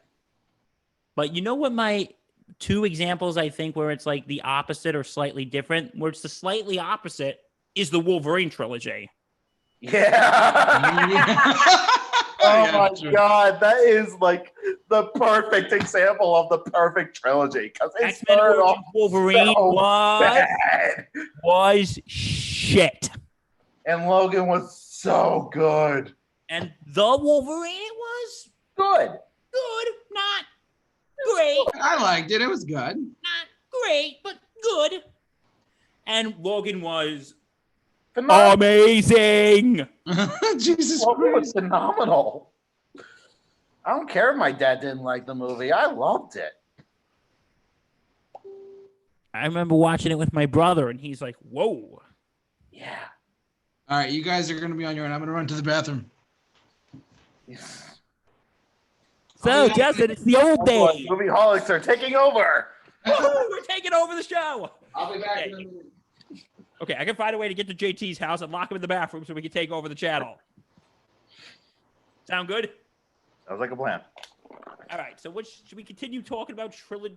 Okay, my second one, which is a slightly different one, is the original 3 Thor movies. Yes. 2 sucked. I'm sorry. 2 sucked. I didn't see the first one, but from you told me the first one was Decent. First one was, in my opinion, was 50-50. Second one was Bad. Third one. Great. And it had my favorite new Marvel character. Gorg. Hello, Hey, yay! Take it easy, man. I just on the big talking rocks. Just ignore the big talking pile of rocks. But yeah, since they got Korg right, I have faith that they can do the thing right. That was just. It'd be like, who's fought the well, who else has fought? Doug has, right, Doug? Oh yeah, Doug's dead. yeah. Anyone who fights the Grandmaster's champion. There's just That's just what Doug used to say. See you later, you dog.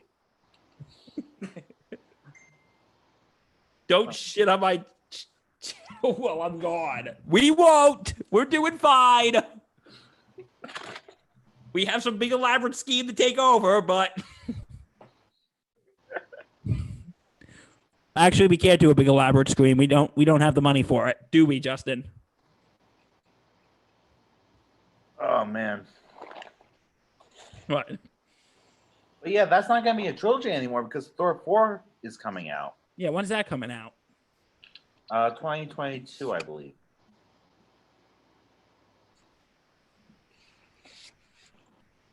It's gonna be the first time a director maintained the director's duty of the Thor movie.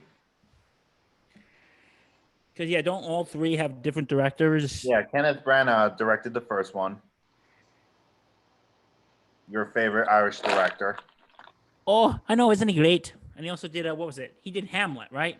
Yeah, he did that Hamlet that he starred in himself. We watched that back when we were in high school. Yes, we did. That was good. Mm-hmm. Then, geez, what was his name? Alan Taylor did Thor: The Dark World. He's a TV director.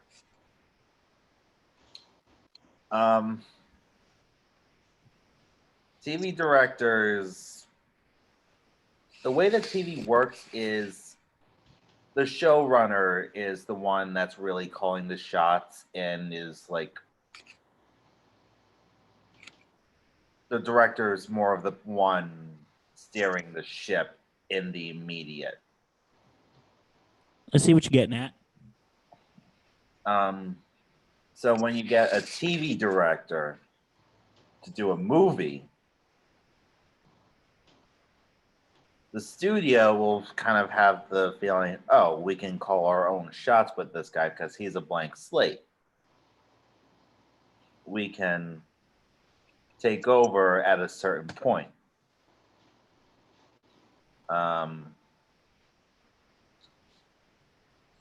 And I think that was the biggest shame is it seemed that Thor: The Dark World really didn't have much of a direction. It just felt like an episode, a filler episode. I remember watching that with you. We went to see it in theaters. Mm-hmm. And I remember I was just bored. There were some good Loki moments. I remember the Loki moments were very fun. But honestly, I haven't really seen the whole movie since we saw it. There are moments I literally cannot remember. I remember there was like this escape from Asgard scene and not much else about it. I couldn't tell you my favorite line from the movie. I think we would debate that is probably the worst Marvel movie. It's the most, I'll say this, it's the most forgettable. Say what you will about Iron Man 2, at least I remember that movie. I can't remember one line from Thor: The Dark World. I remember one line. That was for New York. Oh, I like that. Remember Ragnarok, the scene when Thor is fighting Hulk? At first, like, yes, we know each other. He's a friend from work. So apparently that line was from a Make-A-Wish kid who was visiting the set that day. Aww. This has been Random Facts with Justin. And then when Hulk ragdolled. Yes. When Hulk ragdolled Thor and Loki is like, yes, this is how it feels. The Thor movies, they're good. Well, Ragnarok is, at least. Yeah. And you said the first one is decent. Not bad, not great. It's decent. I remember it. I saw it in theaters. I saw all of them in theaters except for the first Avenger. I saw every Marvel film in theaters except for Black Panther. You didn't see Black Panther in theaters? No, I didn't see it all yet. He hasn't seen it at all yet. You know what I think that deserves, Justin? It's a good movie. The villain is really good. Would you please join me? Shame! Shame! Shame! Oh, shut up. I know. If I made $1 billion with it, I get it. Sorry, I'm just providing myself with snack food. That's okay. I just had dinner, so. I'm having my dinner now on camera. What you eating? I'll show you in a minute. I'm just going to take care of stuff first.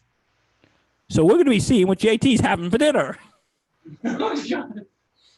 And you just saw what I had for dinner. I did see what you had for dinner.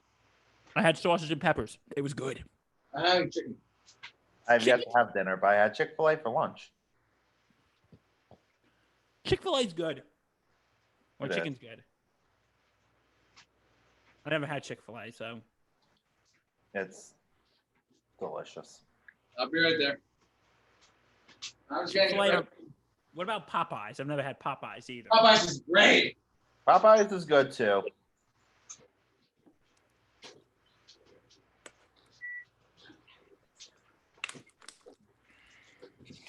No, there's no alcohol in that, folks. Relax.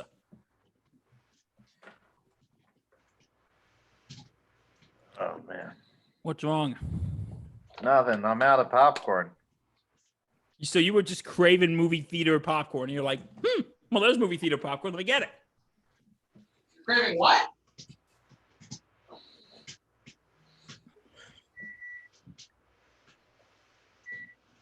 Justin, you're craving what? Movie theater popcorn. That's literally what I'm making. That's what I've been eating. Oh, you guys are eating the same snack. How nice. Bill, I'm going to snack you right now. You can't. You're 4.5 hours away, so. I'll call your mom to smack you for me. Oh, do you think she's going to smack me?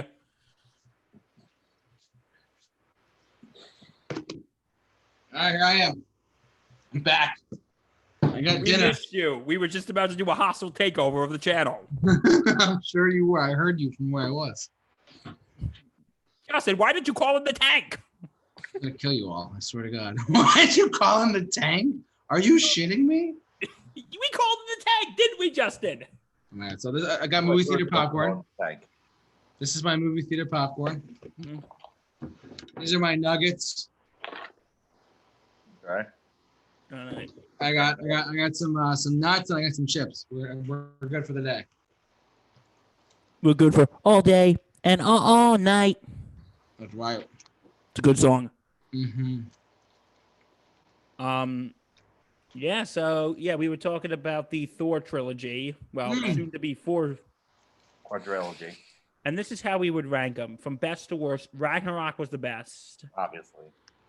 Thor 1 is the middle one.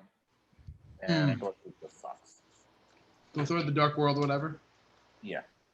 Okay. And my personal favorite from Thor Ragnarok, it'll be a haven.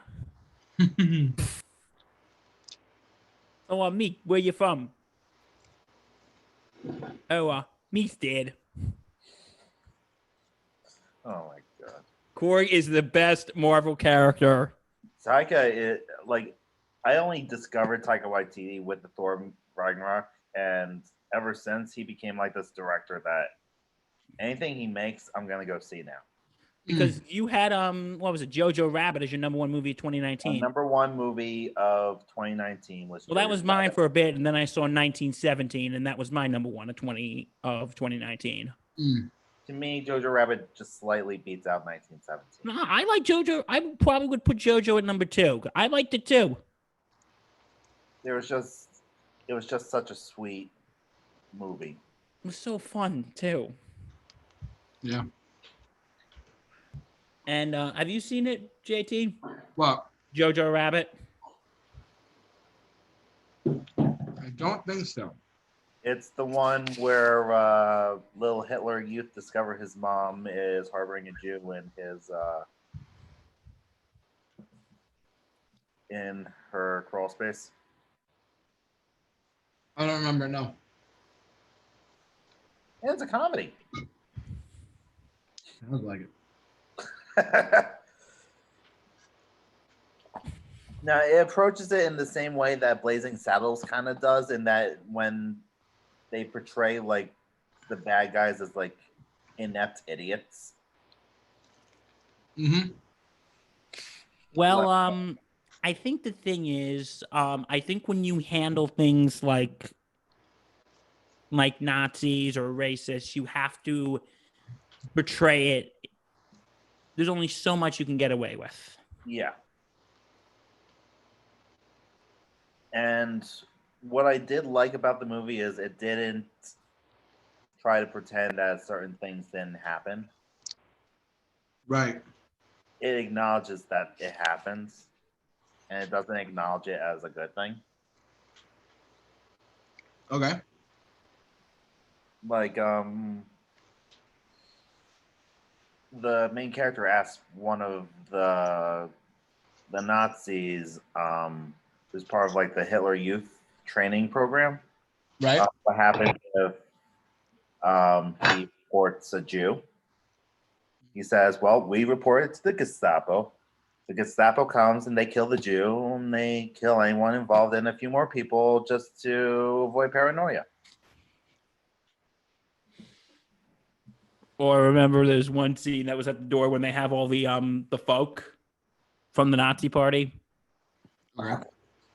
And like, how'd hit that? How'd hit that? They're all they every single person does that. It's a perfect marriage of tension and comedy. And it works so well. Okay. Because agree or disagree, if you're gonna handle stuff like that, you got to make sure there's a certain amount of. You have to know where the line is. You need to know how to nudge the line without crossing it. Right. Well, It's a good movie. We recommend it. Yeah, absolutely. It's my favorite of last year. It beat out Endgame. It beat out Joker. It was just such a good movie. But I have a feeling we're not going to be doing a top 5 for this year. I just have this weird feeling. probably not. If we do, will be amazed. Yeah. Seriously. It's probably going to be. It's going to be sad that Doolittle's is probably going to be in a lot of people's best of the year list. Really? I heard it was awful. I know, but with the amount of movies coming out, they don't have much of a choice. That's true. It is a horrible movie, but what else do they got? I heard it even did worse than nominated for Best Picture. I'm out. I heard it even did worse than Cats. That looked awful. That was a catastrophe. I actually wanted to rent it on pay-per-view and just watch it and do a reaction just to see what would happen. Well, I have just a thing for that. Yes, I'm going to need that whole bottle.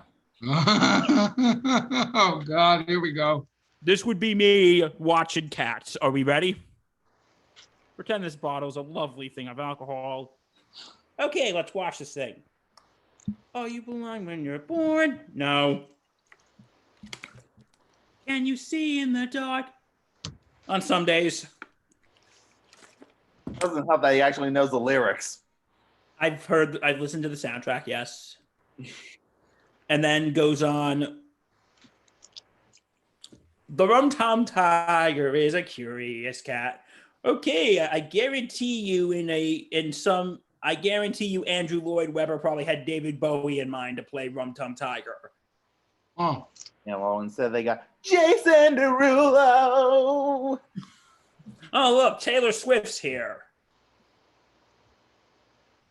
Where? Oh, well, Jennifer Hudson. Oh, my God. Jennifer Hudson, the only good, decent person they got in this movie. No, they got Ian McKellen and Judi Dench in there, too. Yeah, let me rephrase that. Like, one of the three decent people they got in this movie. I think they just basically, when they made that movie, when they had all these people that like, let's just play a game called How Many Careers Can We Ruin? Right. Okay, we ruined Jason Derulo's career. We probably ruined Rebel Wilson's career. Whose else career should we ruin? Poor Rebel Wilson. She had 3 movies last year, and none of them really made that much of a mark. Well, her career was already bad, so we just put the final nail in the coffin. Wait, hold on. We have a chat board comment. Okay. What would be your top 5 art? Hey, hold on. What would be your top 5 artists of the year? And hey, no hating on T Swizzle. Okay. Are you talking about 2019? Because I don't know anything from 2020 right now. Okay, let's see. Hold on. 2019. And listen, with Taylor Swift, I don't hate her. I don't hate her. There's some songs by her I do like. Me too. I like that Me collaboration. That shit's great. Oh, with Brendan Urie. Yeah, it was great. But remember, all her boyfriends are future song titles. No, wait, that's like a 2010 joke, isn't it? Oh my God, Bill. Now she's focusing on herself. Well, good for her. Focus on yourself, Taylor. Too much.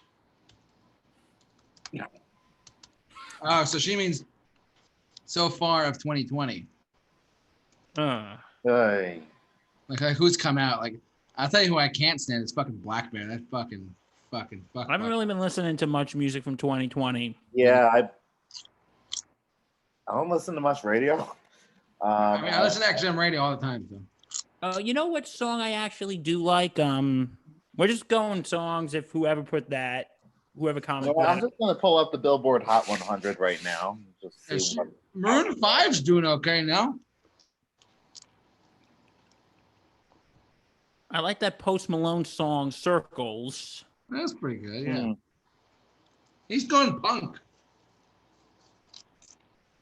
Well, because I actually do kind of like Post Malone. I also like, what is it, Sunflower? That was like... Yeah, Sunflower and Circles were good. Circles is good. The Spider-Man soundtrack was pretty good. Yeah. That Harry Styles song, I have a mixed relationship with it. Adore You. Oh yeah. I like Watermelon Sugar, but I like Harry Styles actually. He's cool. I can't think of any other song that I like. What? What? Oh wait. Memories by Maroon 5. Didn't that come out last year? Am I wrong about that? Memories by Maroon 5. No. Okay, I think that came out last year. Let me check. Yeah, 2019. It hit like number 3 or whatever in the Billboard Hot 100. Oh, Matt, he said Sunflowers is one of his favorite songs. I agree. I like that song. Yeah. Let's see here. Who's Number on the Hot one 100? is Rockstar by The Baby. The Baby. Savage by Megan Thee Stallion. Oh, yeah. Okay. Memories is 2019. Okay, so we can do that. I knew that came out. I'm trying to think when. Oh, you know what? I'll Wait. say Blinding Lights. That Oh, was we a can good do that. song. It's the Weekend song from Uncut Gems. Kind of Right. sounds like an 80s synth song. Yeah, I think I remember that. Uncut Gems, one of the good Adam Sandler movies. Yeah, seriously. One of the movies that have. I'll tell you what. You want to talk about albums for a second of 2019? Let me pull something up because I kept track of something. I listened to the albums all the way through. 2019 What do you guys think of Billie Eilish? and my cousin met her. She's pretty decent. I don't know. She just goes, I'm the bad Mhm. guy. I'm sure she's probably very nice, but she's. It's more of the beats I think people like. Probably. It's Bill, pop music's in a really weird state right now It really is. where everything is so low key nowadays. You know who I like? I like Lizzo. Lizzo's good. I like Lizzo. Like, I Yeah. remember a few months ago was the Global Citizens thing for the coronavirus relief. Yeah. And Lizzo came on and sang Change is Gonna Come by Sam Cooke. hmm Oh my God. I was like literally in tears. She's got a powerful voice. It's And for a song like that,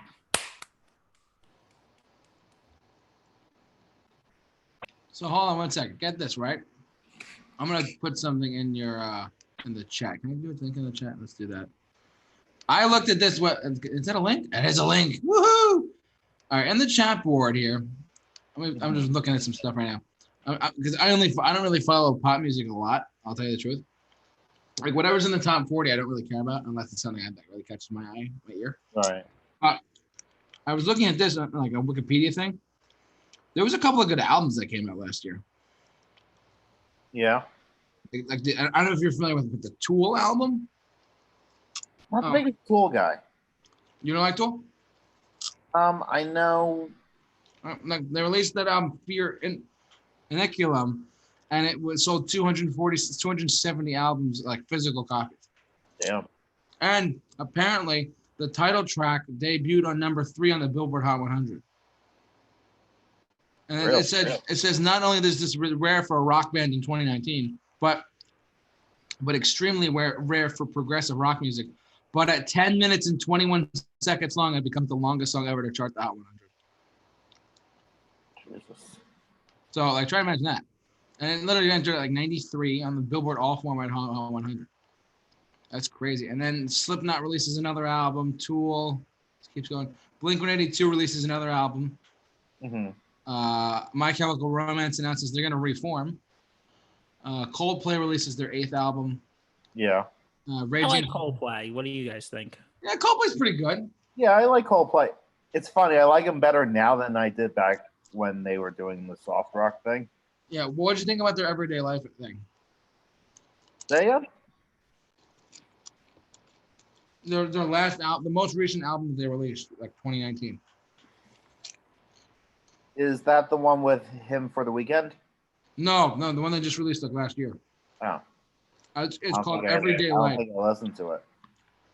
It's pretty long. But it's also very experimental stuff. Like they actually started cursing or swearing, whatever you want to say. And the Who released an album last year too. Who? Yeah, exactly. Oh, yep. Virtual fist bump. I saw them on the floor at the Garden. It was great. But they released their first album in 13 years, and I liked it. And that was that. Then you go to 2020. I'm just checking. God damn it. We do this all day. 2020, a lot of shit happens before the stuff happens. Aerosmith gets Music Cares Person of the Year. Ozzy Osbourne has a new album coming out. This is January, and then February, Green Day releases Father of All. Ozzy Osbourne releases his new album, Ordinary Man. Five Finger Death Punch releases their next album from there. Pearl Jam releases their next album since 2013. And then April, all this stuff happens.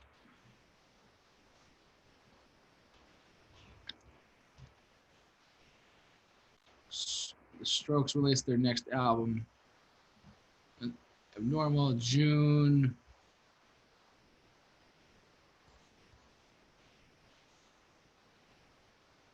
And Tool apparently canceled their North American tour, and they said they decided to give the money back to the people who bought it because of the coronavirus.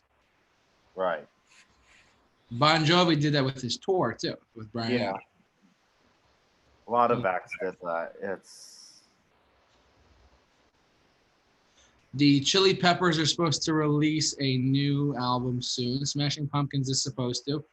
Trent Reznor of Nine Inch Nails is supposed to. Bring Me the Horizon is supposed to. Billy Joe Armstrong released a couple of singles. I heard about that. That was pretty good. They're covers of some like songs from the 80s when he was growing up. So like, I Think We're Alone Now, the original, not the Tiffany version. Yeah, because that was a cover from a band in like the 60s, I think. Yep. I forget, Tommy and Shandells or something. Yeah. Kids in America by Kim Wilde. Wait, that's a song. We're the kids in America. Whoa.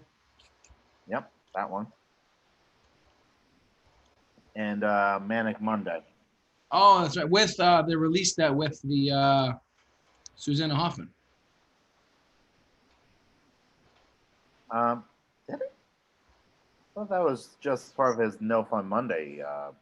Tell me why. I don't mind. He must really not like Mondays. I guess not. It was the thing that he started with his kids, I think. They just started doing these No Fun Mondays things where they do a cover on their YouTube channel every Monday. They did war stories. Hold on, we have some activity in the chat board there, boys. All right, who we got?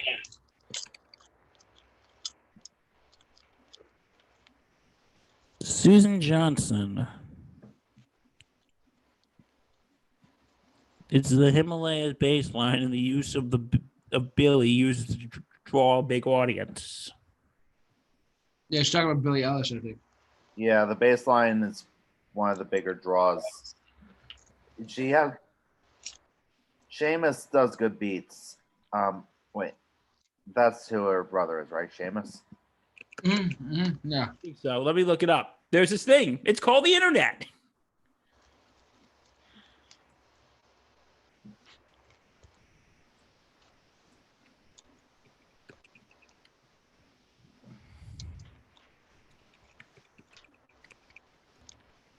Use the internet to your advantage, kids.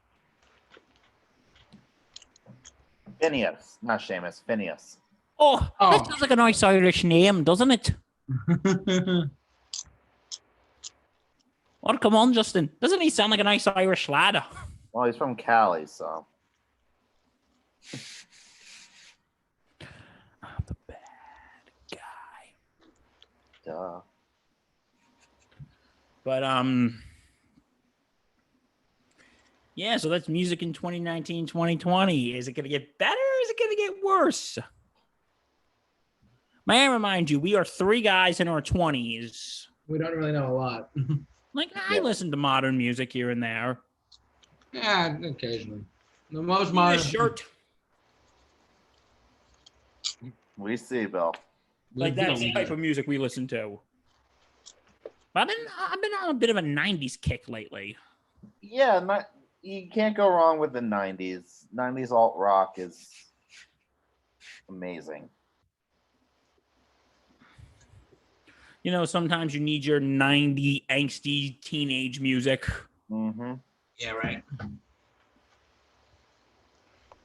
For me, it's more like I've been listening to a lot of garage rock. Oh, nice. So what kind of band is that? So it's not garage rock is sort of like a more dirty sound, the more fast sound, like less polished. You know, it's kind of like punk without the screaming. Okay. There's actual singing. Yeah, there's actual singing. I don't know if you ever heard the song "Kick Out the Jams" by MC5. Yeah. I never heard that song. That's garage rock.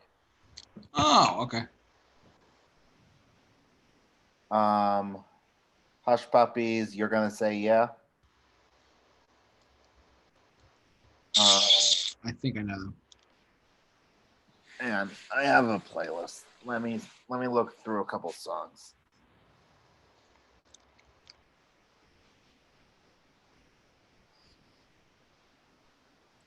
So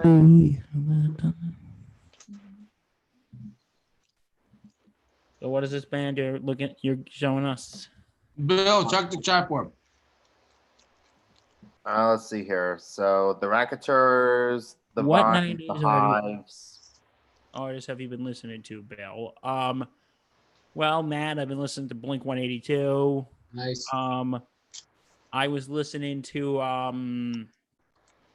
some Green Day here and there, and Woo! can't go wrong with Green Day. No, you can't. And funny story, because I think this was the thing. There's this I can't show it due to copyright, but What do you got? there's a episode from South Park from a couple years ago. It had Cartman, Kenny, insert joke here, Yeah. Kyle and Butters as a barbershop quartet singing 90s songs for seniors. It is absolutely hilarious. Nice. Actually, Matt, if you're watching, you remember I sent that to you and you got a kick out of it. All right. Man, we got more activity. More JT. Okay, we'll get more JT. Don't worry. Yeah, you're sitting right there. I know. I'm not talking as much. I'm eating popcorn. Yeah. Sorry. I'll stop. All right, guys. So what do we want to talk about next? If you guys don't mind going a little bit on, so I know you didn't want to go a little too political, JT. Not like super duper. Like Guys, can you just hold me 1 second? We're just gonna get some ice cream while we do this. Okay, not a problem. So one thing I kind of want to touch upon, with everything that's happening with the protests going on in this country, we have a lot of people leaving their positions on animated shows. There's been a lot of white actors and actresses portraying people of color in animated formats. Mike Henry famously would play Cleveland in Family Guy. Right. You had Jenny Slate playing a biracial girl on Big Mouth. Yeah. Bill, who played Apu in The Simpsons? What's that? Who played Apu? Well, guess what? I can look that up. Look it up. I forgot. So what are you saying? Another white actor playing a person of color. A lot of these people are now stepping down from these roles, or these cartoons are enacting new policies for these cartoons that no longer can white actors be portraying people of color. Which, on a personal level, I agree with. I think that it is important for representation right now. I know some people may disagree, but Hank Azaria played Boo.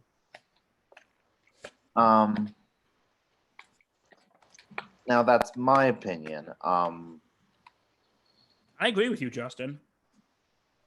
Like, actually, when I found out that a lot of these actors were portraying people of color, I actually thought, and they're letting them? Because I actually thought this wasn't a thing anymore. You know? Yeah, no, I got you. You would think that they would. Right, I got you. I kind of think it is a bit I think when you have white actors playing characters of color, I think in a way it's kind of blackface. I don't know what you guys think, but no, I'll agree there. I will agree there. I mean, it's probably not as bad as the act of physically putting the makeup on your skin and doing that, but Right. it's probably along that avenue. And the fact that a lot of these actors willingly stepped down, it shows that they probably had that weighing on them too. Oh, yeah. You know. Makes sense. I mean, that makes sense, so. Now, you also have like instances in which you have people of color portraying other ethnicity groups. Like, big example I can think of is Phil Lamar, who is a black voice actor, portrayed Samurai Jack, you know. yeah, that's I kind of think but what do you think of that? You know, we talked about white actors playing black characters, but what do you think of saying Like voice acting and all that? yeah, a voice acting black characters, but what would you say to black voice actors voicing white characters though? I think it's possible. I mean, there's also a problem is most characters on animated shows are white. Yeah. Like, when you have a show that has black characters in it on a show that's predominantly white, and you have that character being portrayed by a white person, It's kind of yeah, the more I talk about it, the more I see how messed up it is. like I think Big Mouth, like for instance, for that girl, what's her name, Macy or something like that. Yeah. I haven't really watched Missy. Yeah.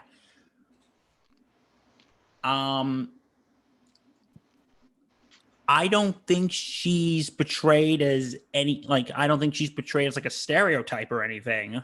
No, and like when Jenny Slate explained herself when she announced she was stepping down, she said she related to the character because she's biracial and she grew up with a Jewish mother, yada yada yada. And Jenny Slate is Jewish. I mean, I think we live in an age and an era now where people are more accepting of this, more like given that oh God, I don't want to go too far into it. Right. But I'll just say this, and I don't want to like go off because like it's my channel. I don't want to like. That's what CNN's for. That's what Fox News is for. I'd rather not. You know. I'm forming my own network, BNN, the Bill News Network. Go for it. I don't have them. If anybody wants to send me contributions, get this up.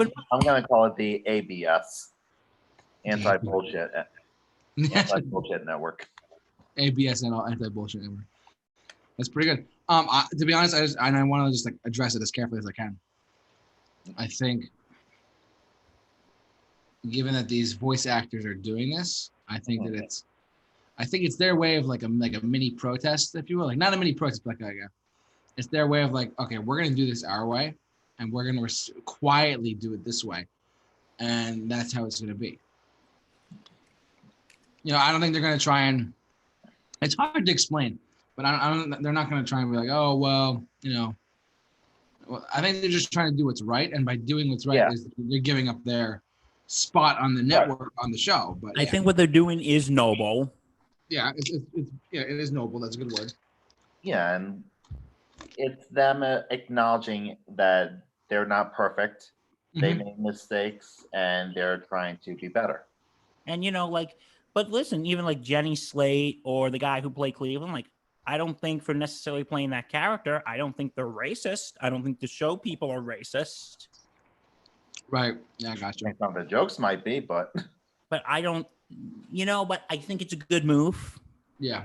Because I think, you know, and this is another thing, you know, when they have someone with a disability, I think they should have, like, Family Guy, they had a controversy many, many moons ago. Oh, God, I know the episode.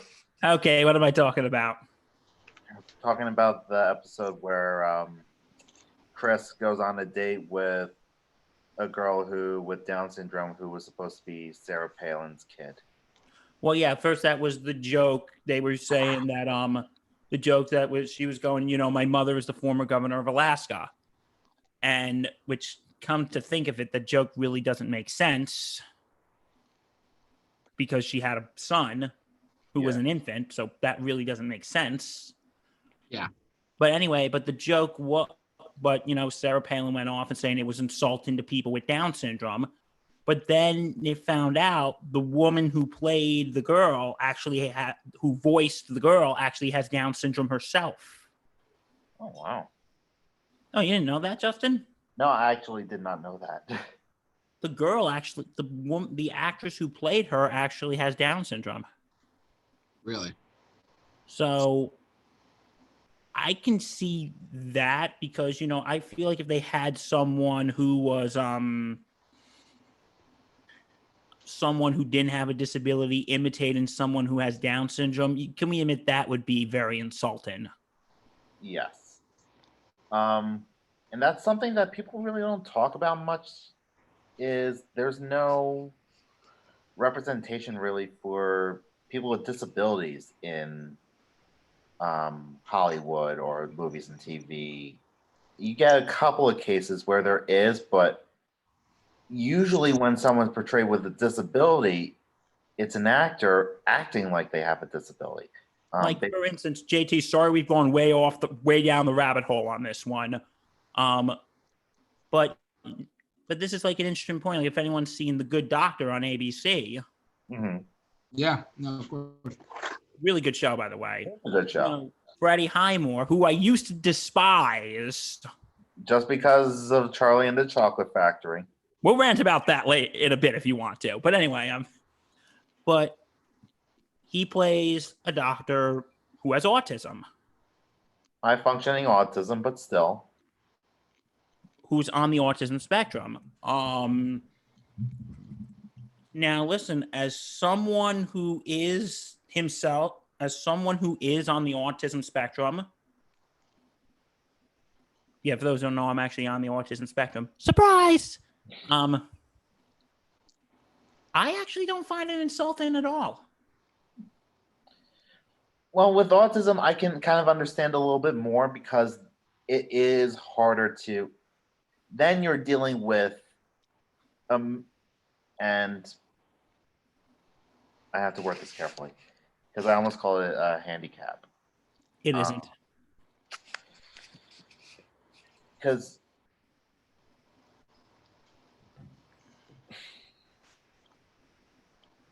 with autism, typically it's not the right word either. How it's usually portrayed is you know, can't focus, having trouble remembering what they need to do, you know. It's just, and I think maybe that might worry like producers or insurance companies, because you do need insurance to make a movie. And there isn't such thing as an actor being uninsurable. So maybe that has something to do with it, but Right. I don't know. But I think, you know, like in Freddie Highmore's case, I'm sure when he was probably prepping for the role, I'm sure he was working with psychologists and autism experts and people, Yeah. you know, people who work with people with autism. Like, don't get me wrong. I love that shows like The Good Doctor or Atypical exist, because I think people on the spectrum need a voice out there. Representation. Not just entertainment, but a voice to show people what, like, a bit of a looking glass almost of what it's like to be them. Because I remember, spoilers for those who haven't watched The Good Doctor this season, but I remember because I'm a member of their Facebook page, people were complaining about there was an episode Sean gets a girlfriend and they do the deed. They did the dirty. And he gets obsessed with it, and they're like, oh my God, he's acting like a child. I'm like thinking, okay, well, that's coming from someone on the spectrum. Here's what I have to respond to that. How it kind of happens. Because, you know, someone who doesn't have proper socialization, because that's how they portrayed Sean. Like, he didn't really have that socialization, and he doesn't, and in the show, he doesn't really know how to, you know. Yeah. If that makes sense. Listen, I'm not a doctor. I'm not a psychiatrist. I'm not a psychologist. Justin can attest to that. I am not a doctor or a psychiatrist, am I? Correct. Now, I'll say this as someone who's not on the spectrum. I can see where this woman is kind of coming from, because I can, as an audience member who would not have knowledge of autism, is kind of using this as way of educating myself. At the same time, you need that entertainment to get you through the education. Oh, absolutely. So when the entertainment is kind of faltering to that person, yeah, stuff like that might start bothering you. Because, and listen, I don't want to attack this woman. You know, I don't know anything about her. And, you know, maybe she doesn't know much about autism. Yeah, exactly. And I'm listen, if she happens to be watching, I'm not insulting you. Right. I'm sure you're probably don't know you. What was that? We don't know you. I don't know you. You're probably a very nice lady. But the thing is, I don't know you. You know, I don't know her. You know, I don't know what, maybe if she has a child with autism, or maybe she has family or friends who have kids who have autism. I don't know. But I think maybe someone who isn't around it doesn't know anything about it. And that's what I got to say on that matter. But getting back to the original topic here, I think it's a step in the right direction. Yeah. Yeah, I do think it is a step in the right direction. Do you think eventually maybe we might be able to get to a point where the color of the actor won't matter anymore? Do you think that as a nation we would ever get to that point? I think we should, but that's me. I think we could too. I think we could, but I don't know. And okay, I know we didn't want to go too crazy on this topic, but there's a story that I recently heard from Disney. They recently, for Splash Mountain, they wanted to take out the characters of Storm from the South. Okay. Because Song of the South has a how would you describe it, Justin? It kind of has that stereotype of the happy slave worker working for the white man, happy with his life. Like it is so. Have you ever heard of this movie, JT? Song of the South? No, I haven't. Ever heard this song? Guarantee you've heard this song. Zippity doo dah. Yeah, why? That's where it's from.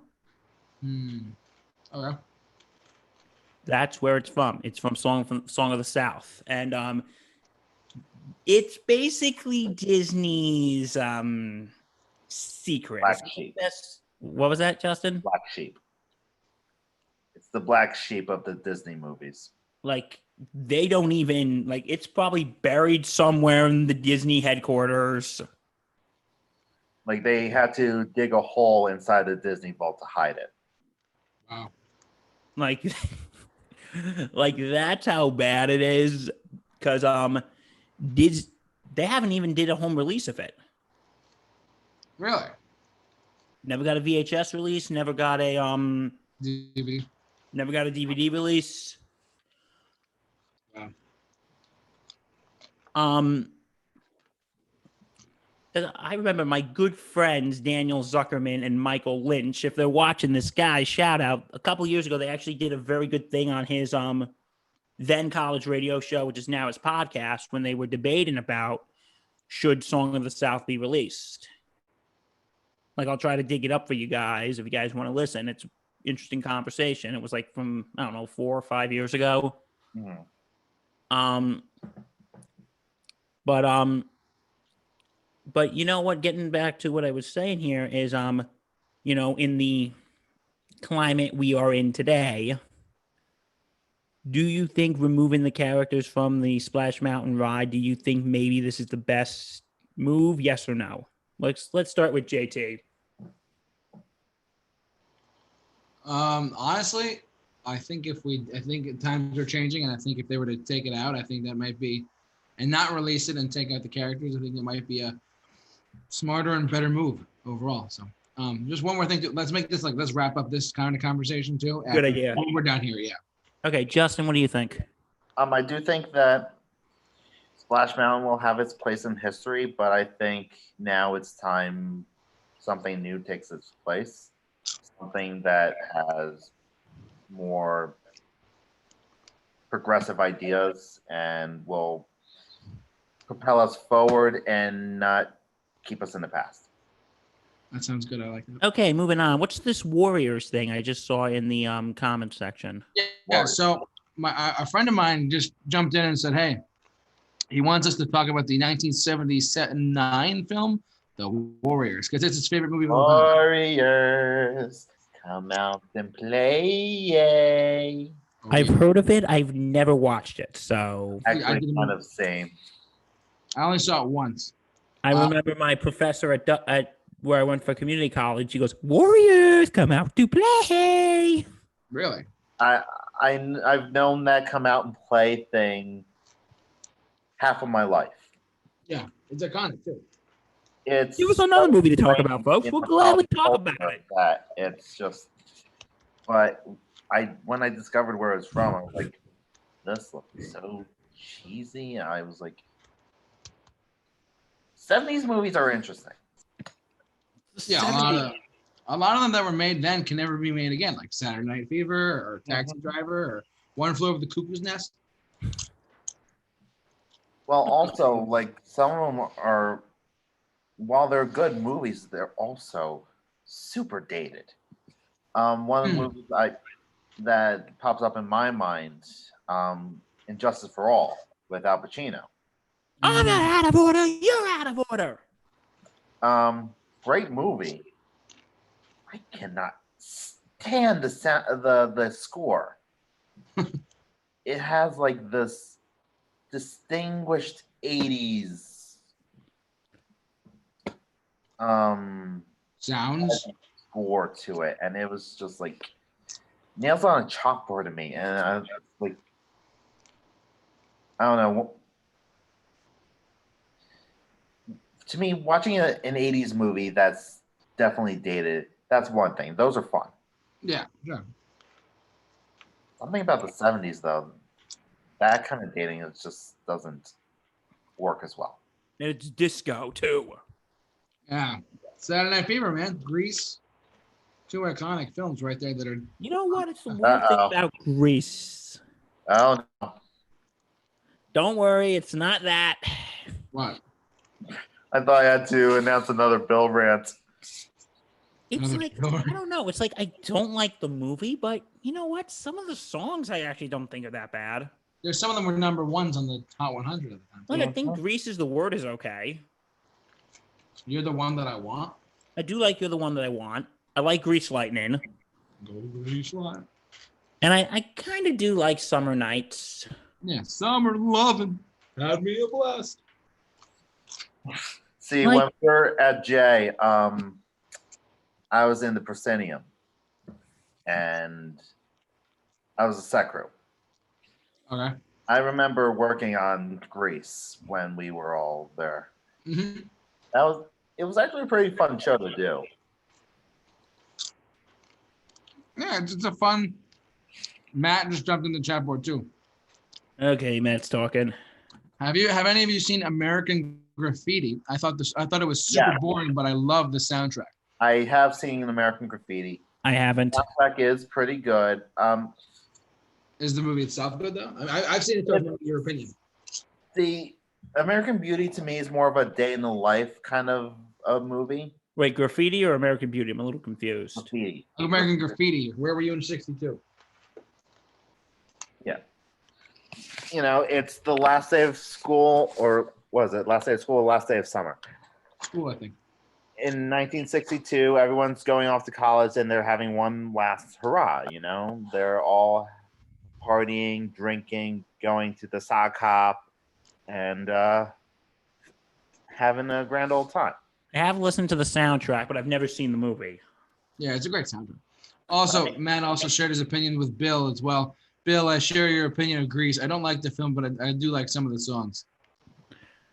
Yes, Matt. And Matt, we've had this conversation before, actually. Yeah, it's like I do like some of the songs, but I don't know. I just didn't like the movie.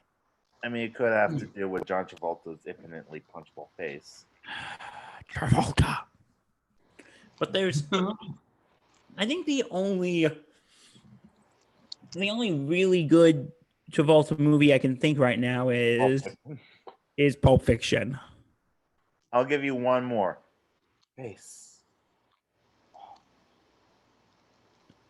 I've never seen that. I've seen the Nostalgia Critic review of it, but I've never watched it myself. Also, speaking of '70s movies, some of the best franchises came out of there too. No, Alien, Yes. Mad Max, Godfather. Mhm. Godfather, Star Wars. Star Wars, Superman. Yeah, Jaws, if you want to still consider that a franchise. yeah. It was more like one film with other films. Rocky. Yeah. Rocky, true. We did commentary on that. We did plug for our other movie commentary of Rocky. It came out good too, Bill. By the way, I meant to tell you that. Yeah. And you know what? Once this whole thing is over, we need to do more commentaries. And Justin, if you're up, if you want to join. I'm down. Oh, I'm sorry, JT, it's your house. Would you be okay if we? We'll have to do like 3 in a day just to get Justin on board. So we'll shoot 3, and I'll upload all of them that night or whatever. I'll edit them, whatever. It's fine. On a side note, before we go on about 70s films Mm-hmm. and like stuff like that, I'm telling you, man. We did one movie commentary at one point on the channel for the Three Stooges. I have no effing idea how the hell this thing has over 230,000 views. We're the Three Stooges? Yeah, like if you go on the Yo. channel right now, you look at it. Yo. Of 2012. Yeah. You must have timed that perfectly. I don't understand how we did it.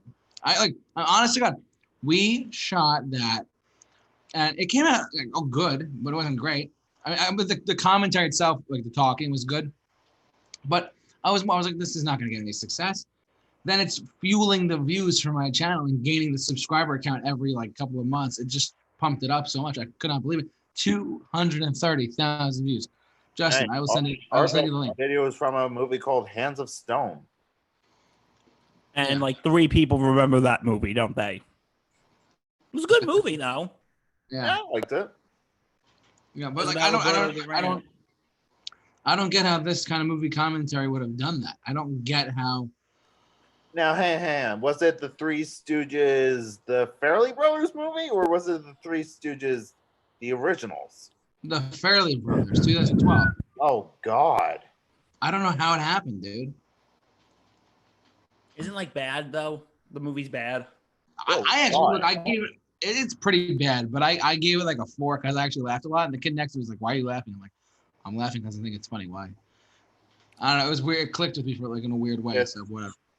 Yeah, that I remember laughing at the time, but like, yeah, that I never seen it before either, so I didn't watch it until it was literally in the description of it. It says, "We enjoy our take on the box office flop, The Three Stooges." Sure enough, it becomes the biggest thing pumping the channel with views. maybe it's because no one really talks about that movie that much. I know, and I look at all the reviews we did. That's your number 1. No. It's the highest grossing viewed video on my channel. I don't understand it. So, but anyways, like, all right. Anyway, I just wanted to mention that. I just still don't get, but that's fueling the popularity right now. And also, the other one we did that same day was Godzilla in 1998. Oh, no, that did. How did that do? And that's like 7,000 views. We also, this is not my idea, but we did a Spider-Man 2.1 movie commentary. Okay. Okay, that one's got about 1,000 views. I'm really surprised. I'm not like that one makes sense, but like you would think that the Spider-Man one would have more than Three Stooges. But wait, Spider-Man 2.1? What is 2? It's Spider-Man 2 with the extra deleted scenes in it. They released as a DVD. You know what movie I think we should do a commentary on? What? Whilst we're talking about Spider-Man. The Amazing Spider-Man 2? Okay, maybe. Okay, Spider-Man 3? Yeah. I was trying to do emo Peter. Oh my God.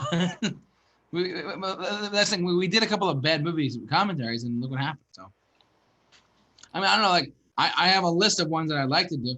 I have, Justin, I don't know if Bill told you this. I have the VHS copies of the original theatrical cuts of Star Wars, Empire, and Return of the Jedi. So back when the Lucasfilm LTD was just the simplest green font ever. Listen, it's the original theatrical cuts on tape. Oh my God. So I have them in a box up right over here. So I don't have a VHS player. If we had a VHS player, we'd watch them and do movie commentaries on that. But hey. I saw the original cut on a DVD. It was an Australian copy. Oh, okay. Good eye, mate. Mate. This was back when I was abroad in Newcastle. Don't make the joke, Bill. I know you're thinking about it. Don't make that joke. Don't make what joke? I don't even know what you're talking about. I was abroad in England. I'll say it. Do it. What was that, JT? You're going to make him do it, Justin. You're going to make him do it. Say it. Okay, I'm going to do it. What broad did you study? Oh, God. Oh, my God. Can't study abroad. I thought it was going to be some sexual joke, too. Sorry, kids. All right. Anyways, so yeah, we were talking about 70s films. Like, I mean, some of the greatest films of all time came out in the 70s, too. Well, yeah. New Hollywood went from 1967 to 1975-ish.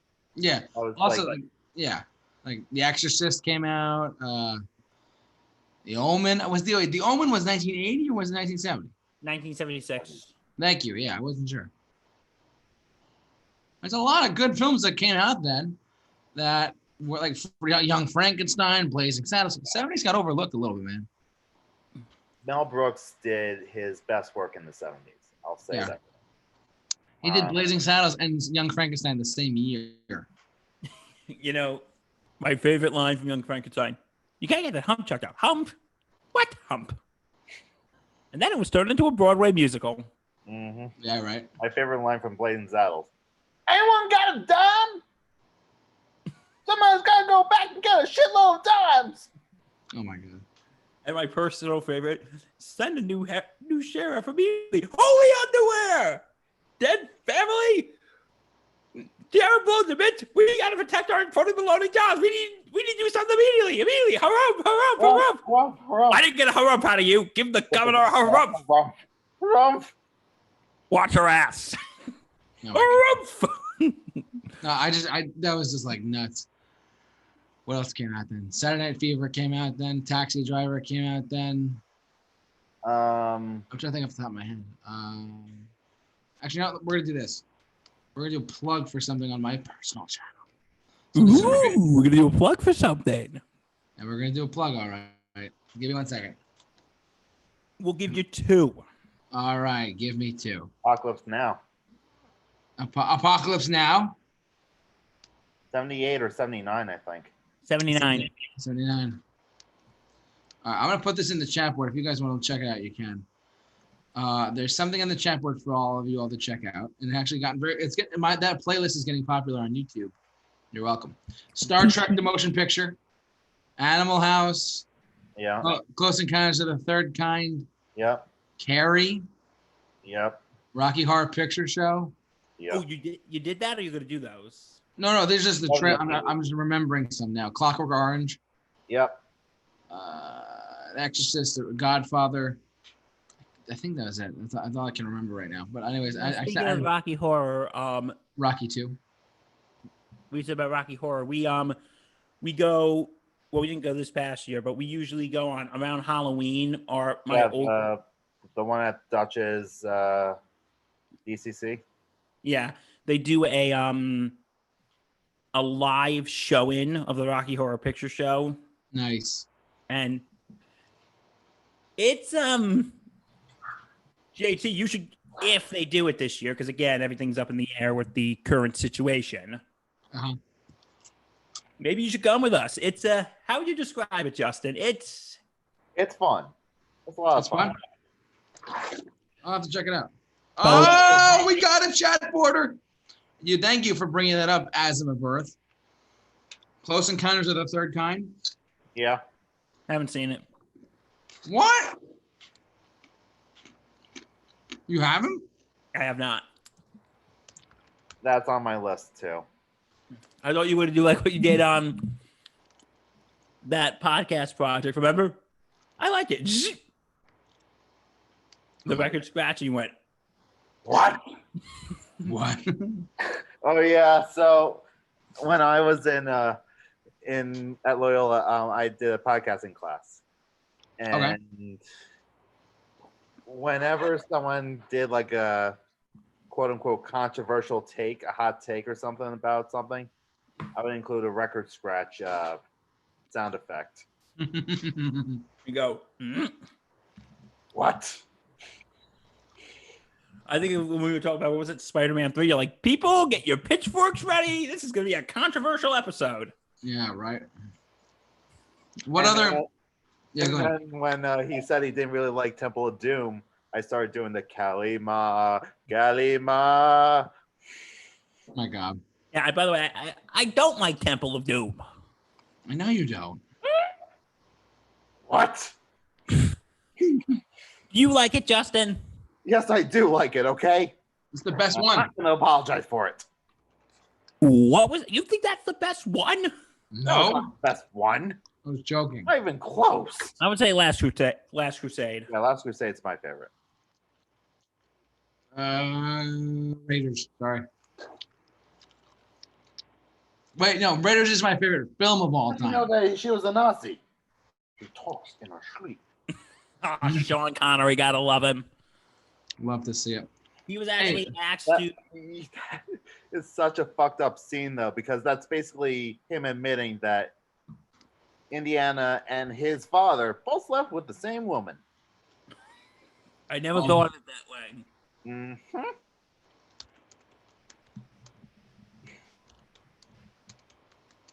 Never thought of it that way. Her name is Junior. We named her dog Indiana. I have very fond memories of that dog. You could just quote that in general. I do have fond memories of my dog. Thank you very much. But I really do. He was a good dog, wasn't he, Justin? He was a good dog. Okay, anyway, we're not going to sit here and talk about my dog. But anyway, but yeah, I think Last Crusade is the best of the three. Mm-hmm. I'd put Raiders at number 2. Sorry, JT. Oh, you're killing me. Now it's time for a controversial opinion. Oh, no. Here we go. Right. Where do you rank Kingdom? After Raiders. At number 3. What is wrong with your life? Oh I my actually don't think it's that bad. Oh, my God. Justin, get the Grey Goose. Oh, God. Justin, get the Grey Goose. Justin's going to be an AA at the end of all this. Oh, my God. Jesus Christ, guys.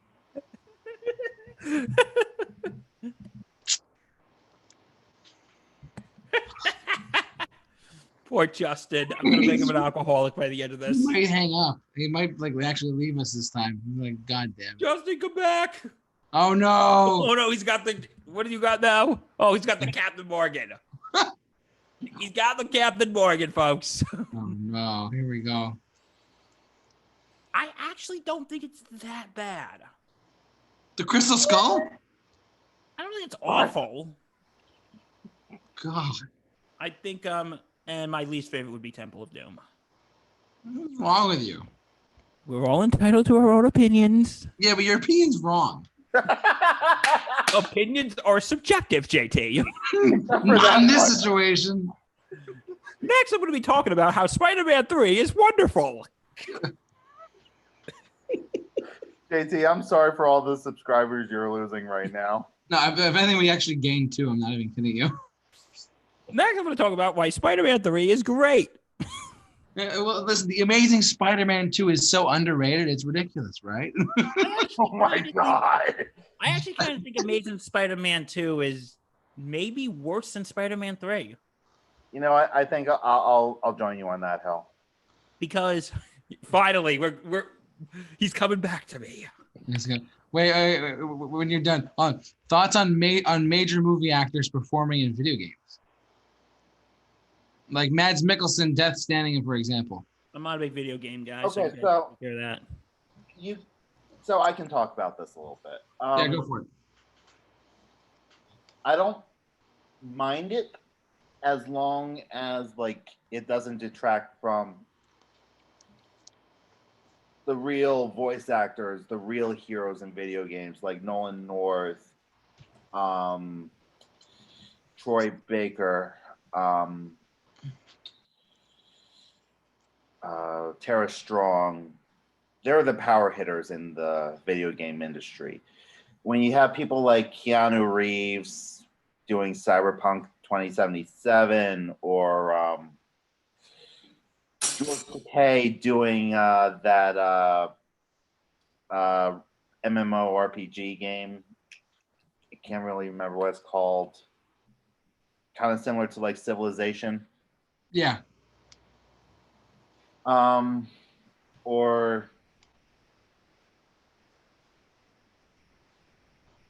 But also, you also have to realize that video games is not just voice acting anymore. They're doing motion capture. Right, that's true. I'm pretty sure Keanu Reeves did actual physical acting when doing Cyberpunk. I don't know for sure. I wasn't in the studio. And if I was in the studio, I would have signed an NDA. So I wouldn't be able to even tell you about it. But I have nothing against A-listers doing video games as long as they're done well. Not like Peter Dinklage in Destiny. So, getting back to what we were saying about I'm sorry, did you guys have more to say about that, or? That's pretty much all I had to say about I'm good, that. yeah. I'm getting back to a Spider-Man 3 versus Amazing Spider-Man 2. Why do you think Amazing Spider-Man 2 is underrated? It's my turn to be on the other side of the aisle. Why do I think it's underrated? Yep. Oh no, I was kidding. I meant to say it's completely awful. You know that, right? Yeah, it's kind of bad. It's pretty bad. And then they had this whole trilogy of they had like Spider-Man 4 set up and Spider-Man 3 and they had and then they were gonna do like the Sinister Six movie and the Venom movie happened. But they were gonna do all Venom this is stuff. like so bad it's good. Yeah, that's the thing. Like, it's not even so bad it's good. It's just nothing. Weird. Yeah, I liked it actually. I saw Venom in theaters. But there's only one thing I hate about the movie, and you know what it is, Justin. Oh, Venom. Yeah. I thought it was still on Amazing Spider-Man 2. Yeah, Venom. There's one thing I hated about that movie, and you know what it is. Venom. Hate that song. Damn you, Eminem. I like some of his music, but that, it's like, what are you going to have a music video? Venom go, Venom dance! Venom dance! If we have that, I have officially lost faith in humanity. Actually, Matthew in the chat board, he's like, yeah, I think Spider-Verse was the best Spider-Man movie. I agree. It's up there. It's up there. I don't know if it's like the best. I'm still deciding which one is the best. Spider-Man 2. Raimi's Spider-Man 2. That's the answer. Look, I love Spider-Man 2. Yeah. There are some things in that movie that I'm like, You're questionable. Mary Jane. Yeah. Kristen Dunst was not the best actress. She wasn't given anything. The character wasn't written well. Nah, she really wasn't. Of love interest, I think Kirsten Dunst was the worst. Honestly, Emma Stone's the best love interest. I agree. Say what you will about Amazing Spider-Man 2. Their chemistry was the best of any of the movies. Yeah. Zendaya as MJ. I like Zendaya. That's right. I forgot about that. I was shocked how much I liked her in Far From Home. Yeah. I didn't think I was going to like her after Homecoming. Because in Homecoming, she was just, she was just mainly there. Yeah, she was a side character. Yeah. Nothing wrong with her, but she was. And now we have to do something difficult. Rank the best Spider-Mans. Should I go first? He's already opening it up. Oh, God. He's got the Captain Justin, you shouldn't be mixing your alcohol. You had Grey Goose and now you're drinking that. You can't mix. Matt also said that Spider-Man 2 are in the clear. Matt also said that Spider-Man 2 and Far From Home are the best two in his opinion. Okay. See, I'm still debating which one I like better, Homecoming or Far From Home. Well, no, like ranking the Spider-Man actors, here's how I would rank them. Holland's the best. Oh, Holland's number one. Number two, I would actually put Garfield. The first one. No, second one. Third one, I would actually put Tobey Maguire. Oh, okay, so here's the thing. I think Tobey Maguire does a good Peter Parker. Yeah. Pretty stiff as Spider-Man. Yeah. Well, I think Garfield. I think Maguire is the better Peter Parker, but I think Andrew Garfield's the better Spider-Man. If that makes sense. Mm-hmm. That makes sense. And I think Tom Holland does both of them fantastic. And I think what really makes it good is like, how old was Tom Holland when he first started playing Spidey? 19, 20? Yeah. He's our age. But younger than me. Because at first,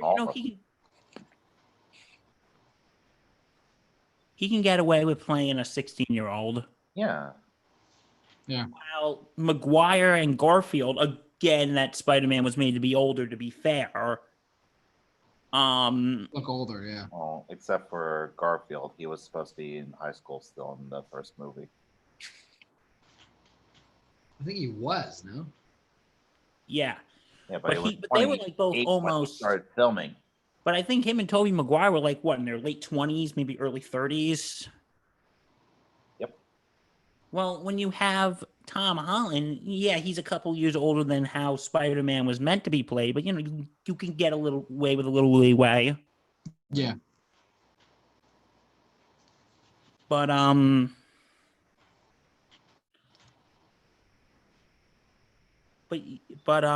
but what I liked about Tom Holland is he's actually relatable. Yeah, that was a big one right there. Because in Spider-Man Far From Home, when there was a part when he goes, I don't want to go save the world, I just want to go hang out with the girl who I want to get with. And I'm like thinking, here's the thing. If that was with Tobey Maguire or Andrew Garfield, I think I'd be sitting there rolling my eyes. Yeah, but with him, you feel it because you believe he's a 16-year-old kid who has the way of the Maguire world. or Garfield, I'm like, dude, you're like 30. Shut up and go save the world. But with Tom Holland, I feel like he can get away with it. Yeah, I mean, with him, I feel like, dude, I'm sorry you're dealing with this. Here, come on inside. Let's play some video games. Yeah, he's relatable. And I think why I think the MCU Spider-Man's the best is because because they don't spoon feed you it. Like, even when they first find him in Civil War, he's already Spider-Man. Yeah, there was no origin story. He's already Spider-Man. Like, because you know what? Because I think the MCU was like, listen, we know you know it. Listen, you know the story. We know you know the story. So you know what? We're just going to spare you the deets and just jump right in. Well, I'll say this, though. I think up until the end of Far From Home, he was still learning to be Spider-Man. Yeah. You know? Like, he didn't even get his spider sense, or should I say, Peter tingle, until the end of the movie. Was that Aunt May or Ned who came up with that? That was Aunt May.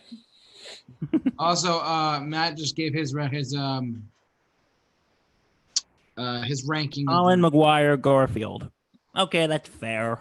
Fair. No. But look which way the arrows are going. No, I see it. Yeah. Colin Maguire Garfield. Oh, okay. Yeah, I mean, I don't know. Tom Holland's pretty young. Yeah. For the next one, you know what my big wet dream would be for the movie. I told you, Justin. Well. Now I have to share it with JT. Yep. Okay. Picture this in the trailer, because if you've seen the end of Far From Home, it's basically out that he's, that Peter Parker's Spider-Man. Yeah. Peter is sitting in a law office, and he's like explaining everything. You show clips of what's going to happen. And then he goes, listen, I could really use your help, Mr. Murdoch.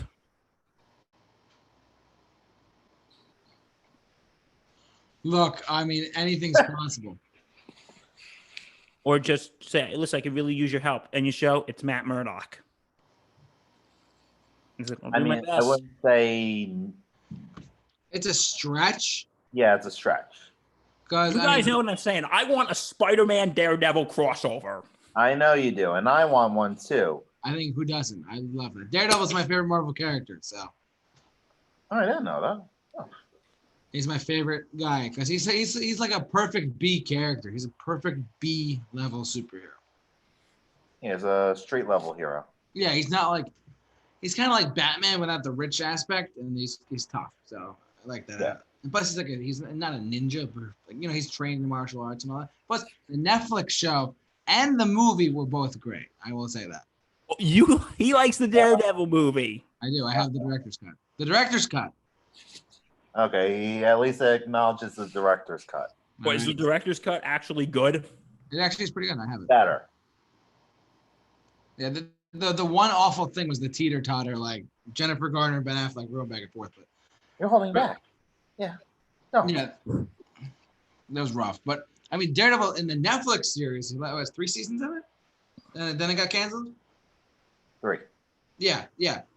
Those were a brilliant adaptation of the Frank Miller aspect of Daredevil. And I wanted to, if you don't mind, so I've been quiet. Comics. I've been quiet about this, but Daredevil, the best run of him was with Frank Miller in the 80s. He actually, the comic book sales went up in Marvel because Frank Miller entered and he took Daredevil, who was just like, hey, I'm Daredevil. And he went to like, he actually like made him dark. Made him a dark Batman-esque character. And then he did Batman. So technically Frank Miller did like what he did to Daredevil, then he did to Batman. Believe it or not. It's funny because yeah. I don't know if you read the current Daredevil run. I haven't yet, no. Not the current one, but the one before him. Because the current one's pretty bleak too, the Chip Zdarsky one. But Mark Waid did a run on Daredevil recently. Okay. He's the one who pretty much did what's possibly the best Fantastic Four run ever. Oh wow, okay, that's good. And what he did was he made him more of an adventurer again. Like he kind of brought a little bit of the fun back before Chip Zdarsky kind of brought him back to his darkness. Yeah.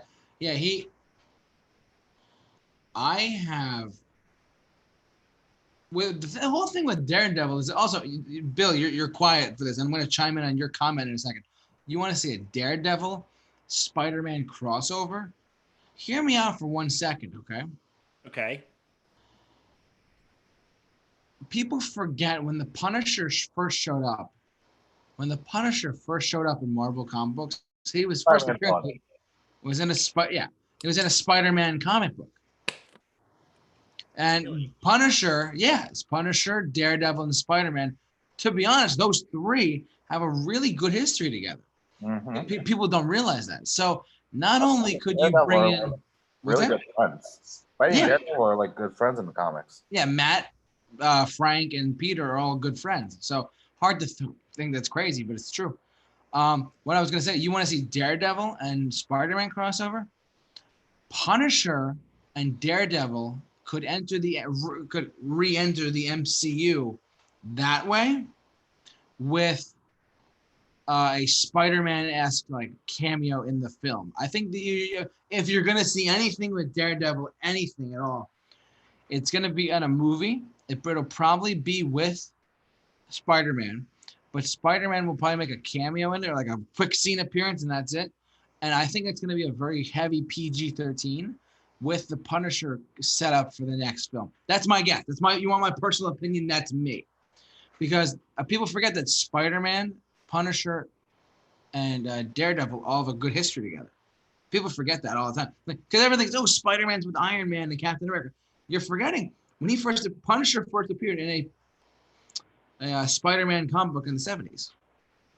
People forget that. So seeing those three characters together on screen would make a lot of fans who know the issues and know the background history a lot better, and appeal to the mass going audiences as well to make the money come into the theaters and the shows. So that's my opinion. But Bill, I hope that answers your question as far as like generally speaking with Daredevil. I'm gonna see if I can pull that up. Spider-Man comic book. But I think that would be absolutely wouldn't that be like? Be honest. If they did that, would you guys be shitting your pants? Oh, that'd be fantastic. It'd be pretty interesting. You would need the Kingpin as the villain. Yeah, I mean, look at this. Let me show you this really quick. It was Amazing Spider-Man number 129 in the 70s. And this was it, if I can get to it. Hold on. They have a good history This together. was when Spider-Man was like wanted for Gwen Stacy's death, right?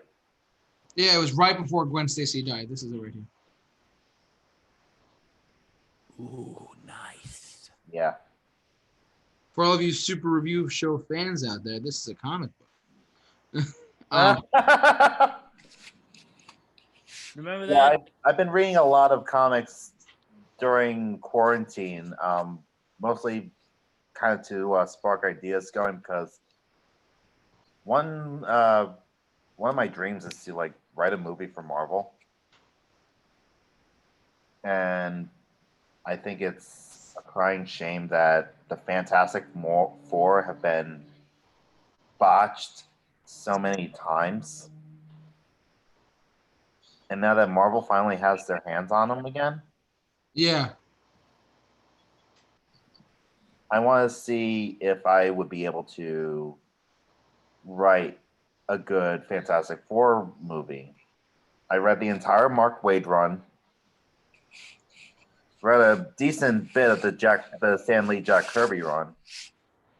I'm just starting the Jonathan Hickman run. Okay. Sorry, I'm just looking at some Spider-Man Daredevil stuff. Because you got me thinking about it. Yeah. I don't know if you ever heard of the story where Daredevil, where someone approaches Matt Murdock to sue Daredevil for property damage. Oh, really? And they wanted Matt Murdock to be their lawyer for it.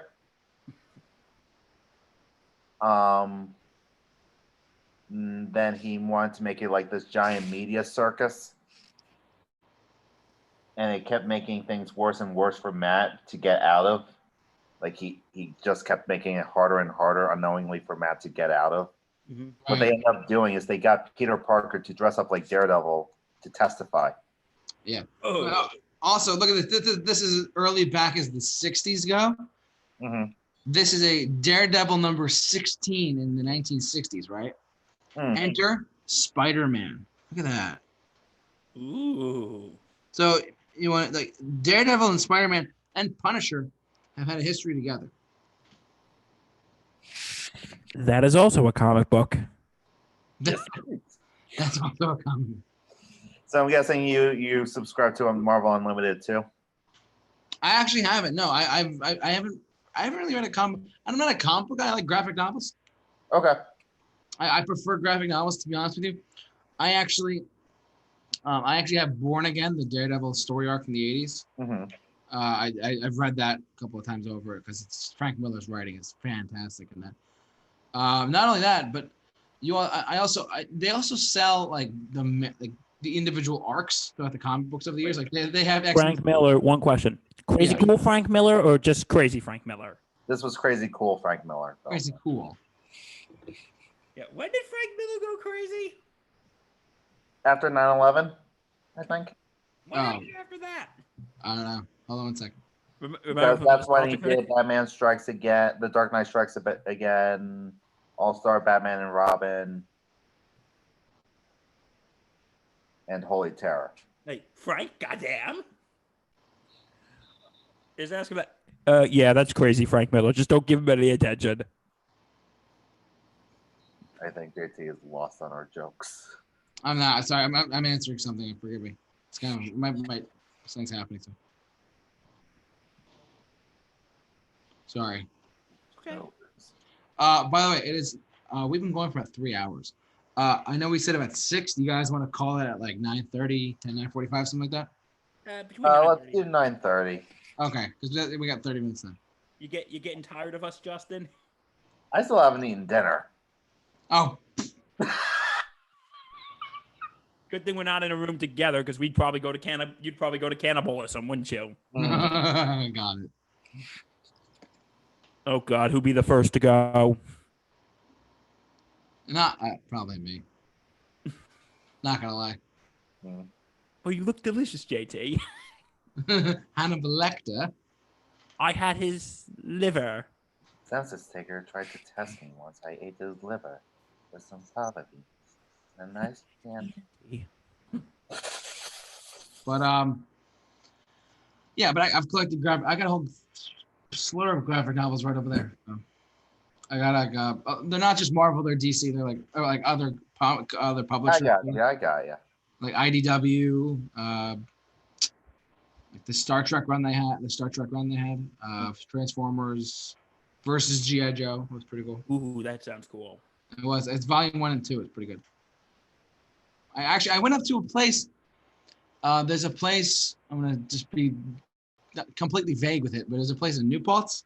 They're no longer there, but it was a great comic book store. Hey, I just want to take this time to say, woohoo, New Paltz, my alma mater. Anyway. And that's too. Come on, Matt. That's where we met. Oh my God. And you've been stuck with me ever since, haven't you, Matt? anyways, so it's no longer there, but because I went up there just to see if they were still there, and COVID, I guess, shut their business down. I guess. Yeah, Yeah, there was also a COVID record did store down in New Paltz comic that book stores. And I got like literally like $180 worth of graphic novels at one point. I just read them all because I was tired of the comic book aspect. I wanted to get like a book of it. So I got, and they had like half off prices, like literally like you can get a graphic novel for like $1. So I got like 1 through 5 of the Green Hornet story arcs. Okay. Yeah, like they're from Dynamite, but the whole like Kevin Smith did them. It was fantastic. So. I didn't know Kevin Smith did Green Hornet. Yeah, I have it like over there, but it's really cool. Yeah, he did a few comics. He did Daredevil. He did Batman. Yeah, he's just like Frank Miller. So I don't know, I don't know. But like I said, I actually have the Star Wars graphic novels from Darth Vader, Volume 1 through 2, and then I didn't get 3, but I've read all of them. So I have all of them. So I have books too. I meant to talk about this too. I have audiobooks of not just Star Wars novels, but also Alien novels. Ooh, that sounds cool. Yeah, they're on my laptop as well. There's a trilogy of books that takes place in between Alien and Aliens. It's about Ripley. She gets discovered.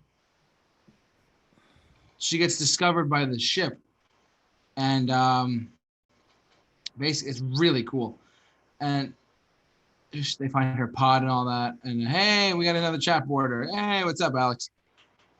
Okay, let's see what Alex has to say. Hey there. Hey there. Hi, Alex. I wonder if he's watching at work. If you're watching at work, Alex, don't worry. We won't tell anybody. If you send us about $50. He probably could. He works at an airport. Nah, we're just kidding, Alex. You don't have to pay us. We won't tell. You don't have to bribe us. We won't tell anybody. Hazard pay, man. Get your hazard pay. Yeah. So, anyways, but like I have the Alien book. I was listening to it. It's like 4 hours long. It's a short book, but the audiobook's only 4 hours. I like audiobooks better than the regular books because I have attention span issues. Yes. Justin can tell you, don't I have a bad attention span? The problem with audiobooks, I find, is that you lose track for a few minutes and you're completely lost. Yeah, I face that problem too. And sometimes, if the narrator's talking like this, it gets very boring. It gets no. I have different ones. Like the Alien one, I'll play it for you. I don't care what YouTube says. Well, people who narrate audiobooks usually have a little bit more of a personality than Ben Stein does. So no, but this is what this is this is an audiobook, right? Here's the thing about it.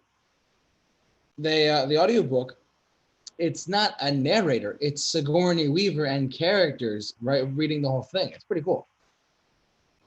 Like, listen to this. Okay, so it's more like they're reading off as their own characters. Yeah, like they have new characters and new voice actors. Listen to it. It's really cool. Now, do like they read out the text that's not dialogue too, or is it just? No, like, it's like listening to a radio show. Okay, got it. Yeah, but it's a book. It's really cool. Like, here, check it out. Check it out.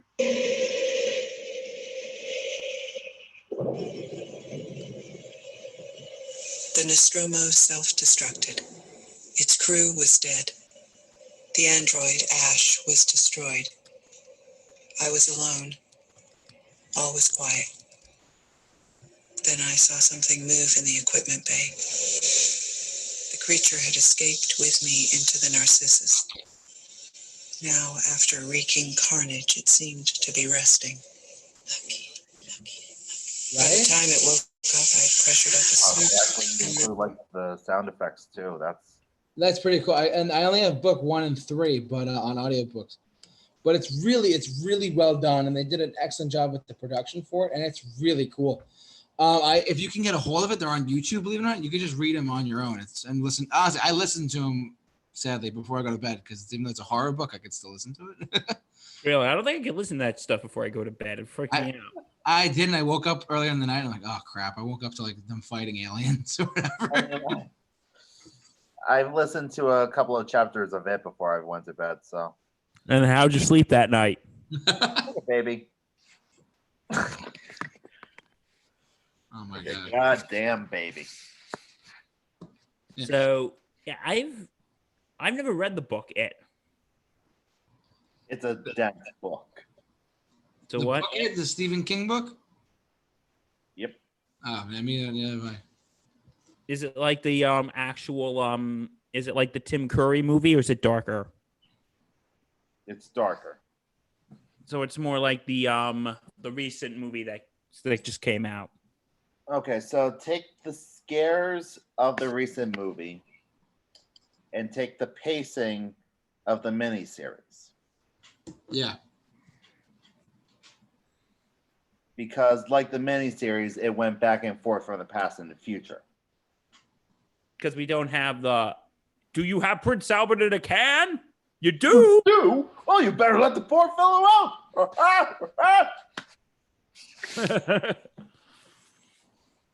Tim Curry, God bless him. Mm. He just chews up all the scenery. He just makes every movie he's in that much better. Isn't it true that Tim Curry was actually originally intended to play the Joker in Batman the Animated Series? Yes, it was true. And in fact, in one episode, you can actually hear his laugh. How do you think that would have been if Tim Curry was the Joker? I think it would have been different, but he would have sounded more like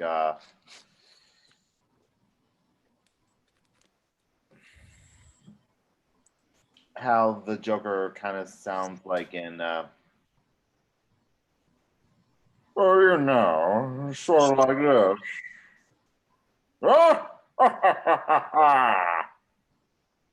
Kind of like that. And then then you had Mark Hamill. Who just knocked it out of the fucking park. I think, you know what I think the weird thing is? Tell me if you guys agree or disagree. I think Mark Hamill is actually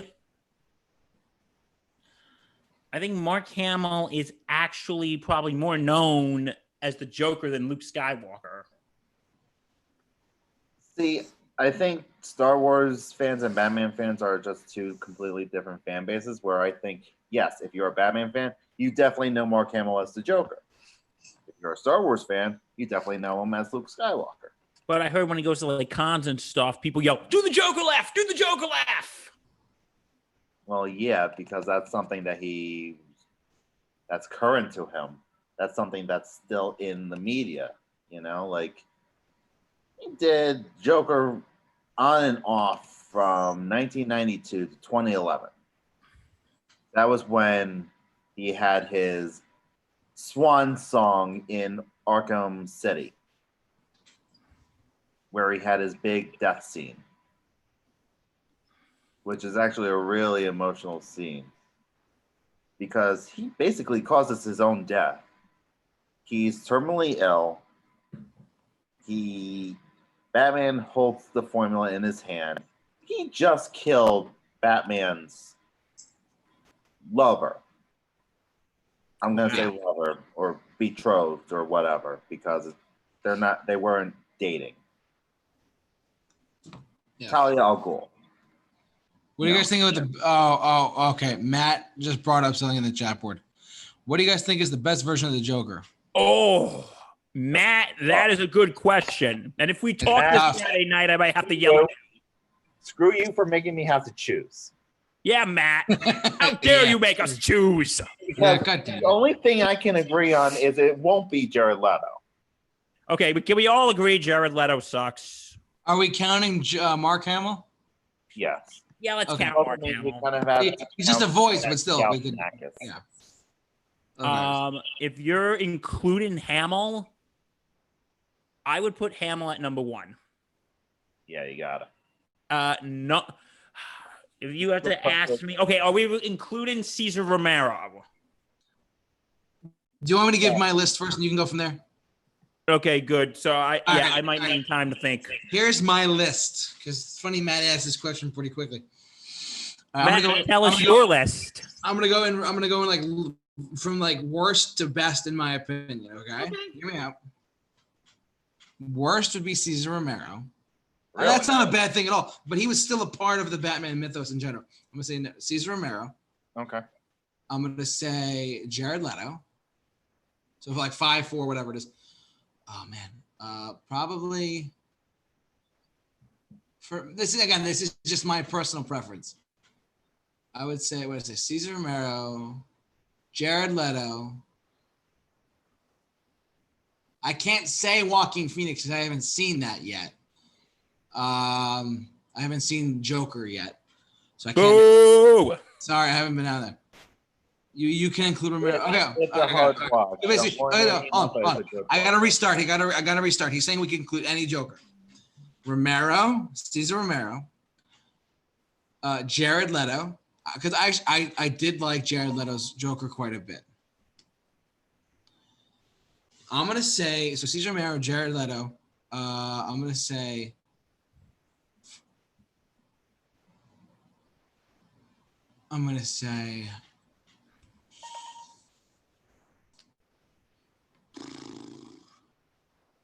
Cesar Romero, Jared Leto.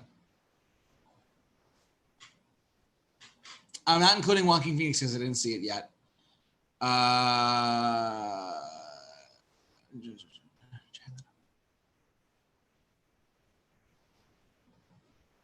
Jack Nicholson. Mark Hamill. No, wait, sorry. I did that wrong. I did all that wrong. Okay. Sorry, I did that wrong. This is my personal preference list. Okay, don't critique me yet. Cesar Romero, Jared Leto, Mark Hamill, because he's just a voice actor. I understand he's not like an actual Joker, but I'm gonna put him at number 3. Number 2 would be Heath Ledger. Number 1 would be Jack Nicholson. That's my personal opinion because I haven't seen Joker yet. Okay, don't kill me yet, but that's me. So that's my list. Justin, you go next. Okay, so mine's gonna start out with Jared Leto. He's at the bottom. I'll give him this. I didn't get enough of him to really form an honest opinion of it, but from what I saw, I didn't like.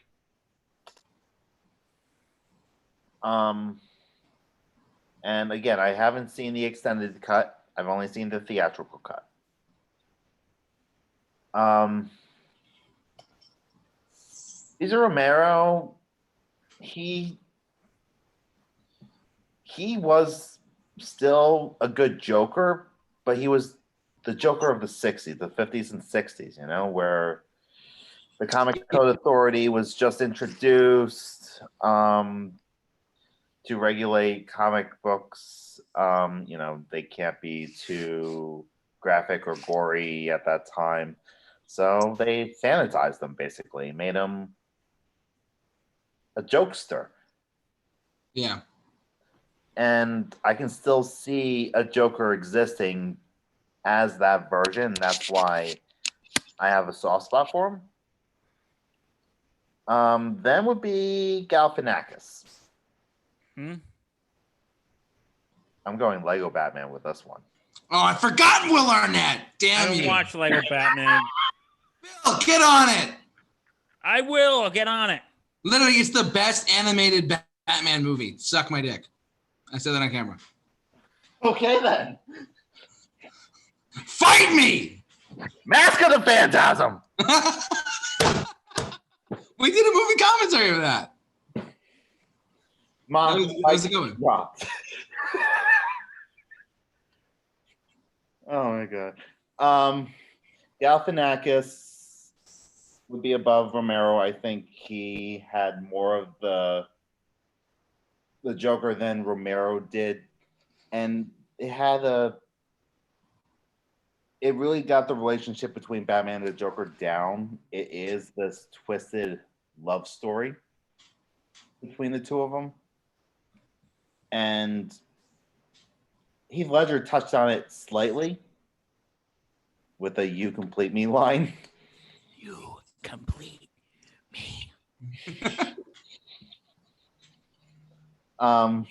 But I think that was, to me, the kind of like the best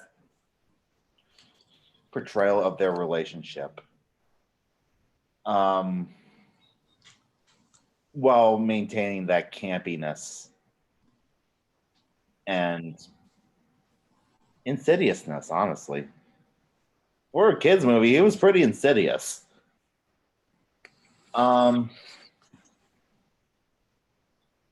Then I would go. Oh shit! Now it starts getting hard because now I have Phoenix, Ledger, Nicholson, and Hamill.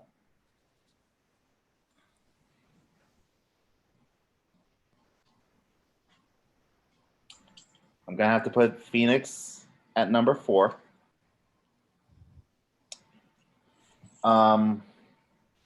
Great character study, great movie, disturbing, and there were moments where I thought where the Joker really shined through, but I still don't get the sense that he is the Joker yet.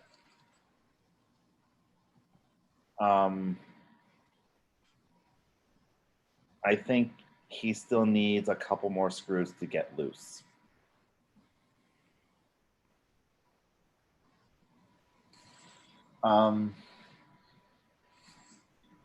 Joaquin Phoenix probably portrays the Joker as he would have been if he was a real person. But the Joker can't be real. That's kind of like the appeal of him, is he's just this enigma that can't exist, can't humanly possibly exist. And that's why Heath Ledger's is not at my number 1 spot either. In fact, I'm going to put Heath Ledger at my number 3. Okay. For the same reason. Same reason. But with Heath Ledger, he has more resources. So we get to see a lot more of the potential that Joaquin Phoenix has. See, Heath Ledger's Joker is, in my opinion, what would happen if you gave Joaquin Phoenix's Joker $1 billion.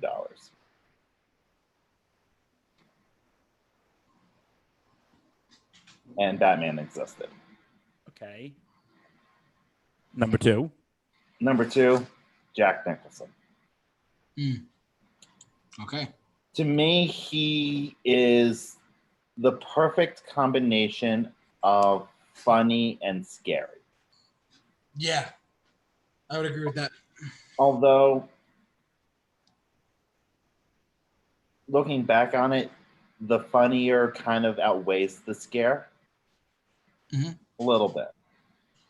He's still my favorite live action Joker, but my favorite line in that movie. You ever heard about the healing power of laughter?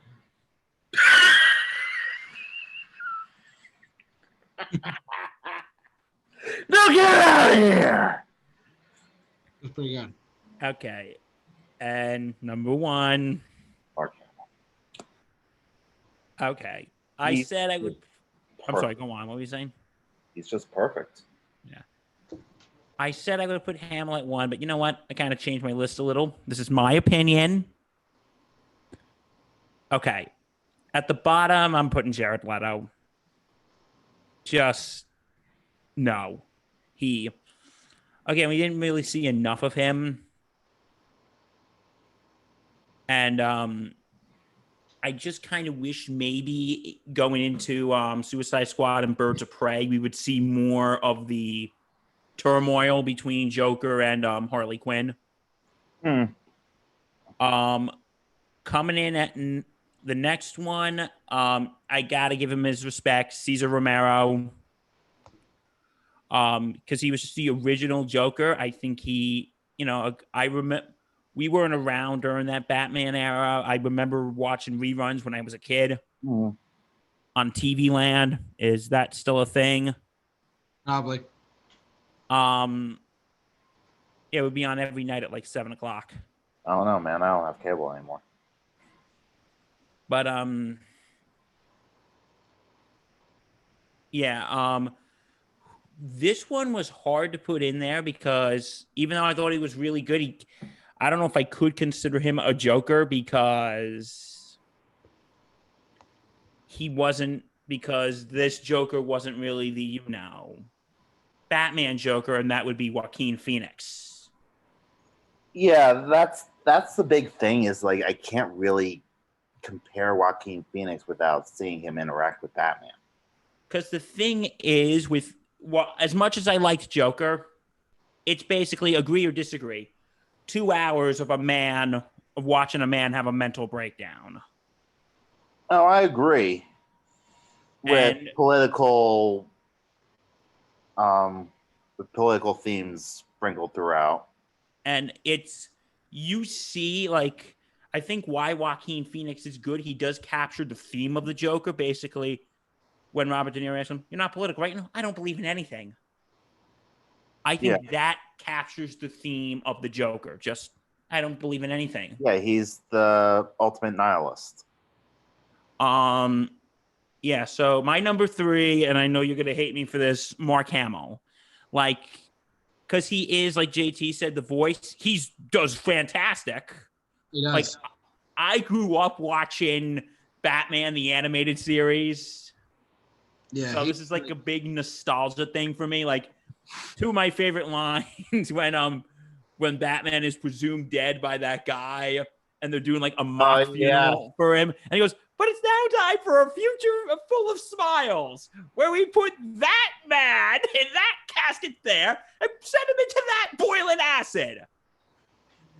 And then afterward he goes, "Okay, that was fun. Who's up for Chinese?" Mr. Hamill, I didn't mean to insult you, but of course. It's okay. It's all good, ladies and gentlemen. My personal favorite is the trial when Mad Hatter goes, I'd like that comment stricken from the record. He goes, "Record? Are we supposed to be writing this down? Is somebody supposed to be writing this down?" And I think he just does great. My number 2. Objection. She's leading the judge. What on earth makes you say that? My number 2 is Jack Nicholson. Okay. And this'll, because I think he is the balance of, like what you said, Justin. I think he's both funny and I think he's scary. Like, he's not just the intimidation, he's also the, he's also the, "What do you want? My face on the $1 bill." Or, as my plastic surgeon says, "If you're going to go with a smile." Go with a smile. Like, you have that in him. And my number 1, and I'll still include things from the number 2, but my number 1, Heath Ledger. Because I liked how he was intimidating, and like with Joaquin Phoenix, he is the nihilist. He doesn't believe in anything. He does this shit, just the reason why a dog chases a car, because he can. There's, that I think the word that perfectly describes him is a quote in the beginning when Alfred tells Batman, "Some people just want to watch the world burn." Yeah, but to see. And he's one of those people who just wants to watch the world burn. He doesn't give a care. He doesn't give a damn about anything. Yeah. And, here's my thing with live action Jokers with Nicholson versus Ledger, though. I think Apples and oranges. I think Nicholson is good if you want the more comic book type villain. I think Heath Ledger is better if you wanted the more realistic. And you know what? Sometimes you want both. Yeah. Because I think Nicholson's more like the cartoony comic book villain, while Ledger's the more like the psychopathic serial killer. Yeah. And I think they're both good. Okay, I'm going to read Matt's list, and Then I have another ranking for you. We'll do it quick. Okay. All right. And then after that, we're gonna wrap things up too. Just want to let you know, okay? Okay. Yeah. So Matt's was Cesar Romero. He Mhm. hasn't seen anything with Mark Hamill, which, Matt, what the hell? with you? Go watch Batman the Animated Series. It's all on Amazon for free. Come on, Matt. Go watch Batman the Animated Series. Or just watch the ones with the Joker in them. They're great. Or Mask of the Phantasm. Yeah, that was a good animated movie. Watch Joker's Favor. It's in season 1. It's 22 minutes long. Yeah, so Don't take that long. And also Jared Leto, which we can kind of pardon him for. Okay, so Cesar Romero at the bottom, Joaquin Phoenix, Jack Nicholson, and Heath Ledger. So basically similar to mine. So, okay, here's the ranking we'll do before we wrap up. Yep, go ahead. Best Batman. Oh God! All right, real quick, no explanations though. Okay, we're just gonna wrap it up really quick. All right. All right. Justin, you go first, then Bill, then me, and then we'll call it quits for the day. Okay. Worst is Clooney, then Kilmer, then West, then Affleck, then Keaton. No, then Bale, then Keaton. Okay, Bill, go ahead. Oh my God, that's the same as my list. Clooney, Kilmer, West, Affleck, Bale, and Keaton. So yeah, same list. Same last one. All right, my list is a little different, right? Clooney, from like least to best. Clooney, Kilmer, West. What was it? Bale, Affleck, Keaton.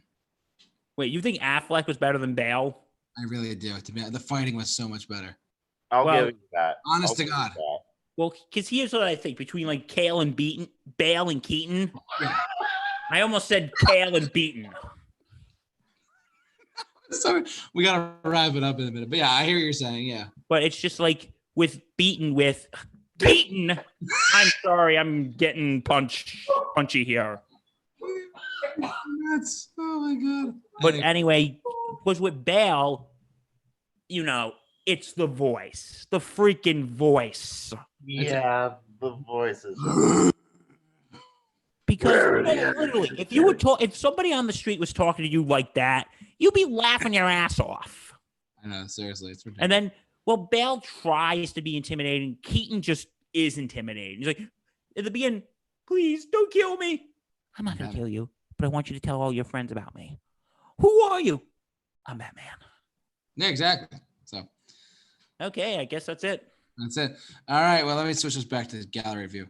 All right, gents, Justin, Bill, Movieholics Productions.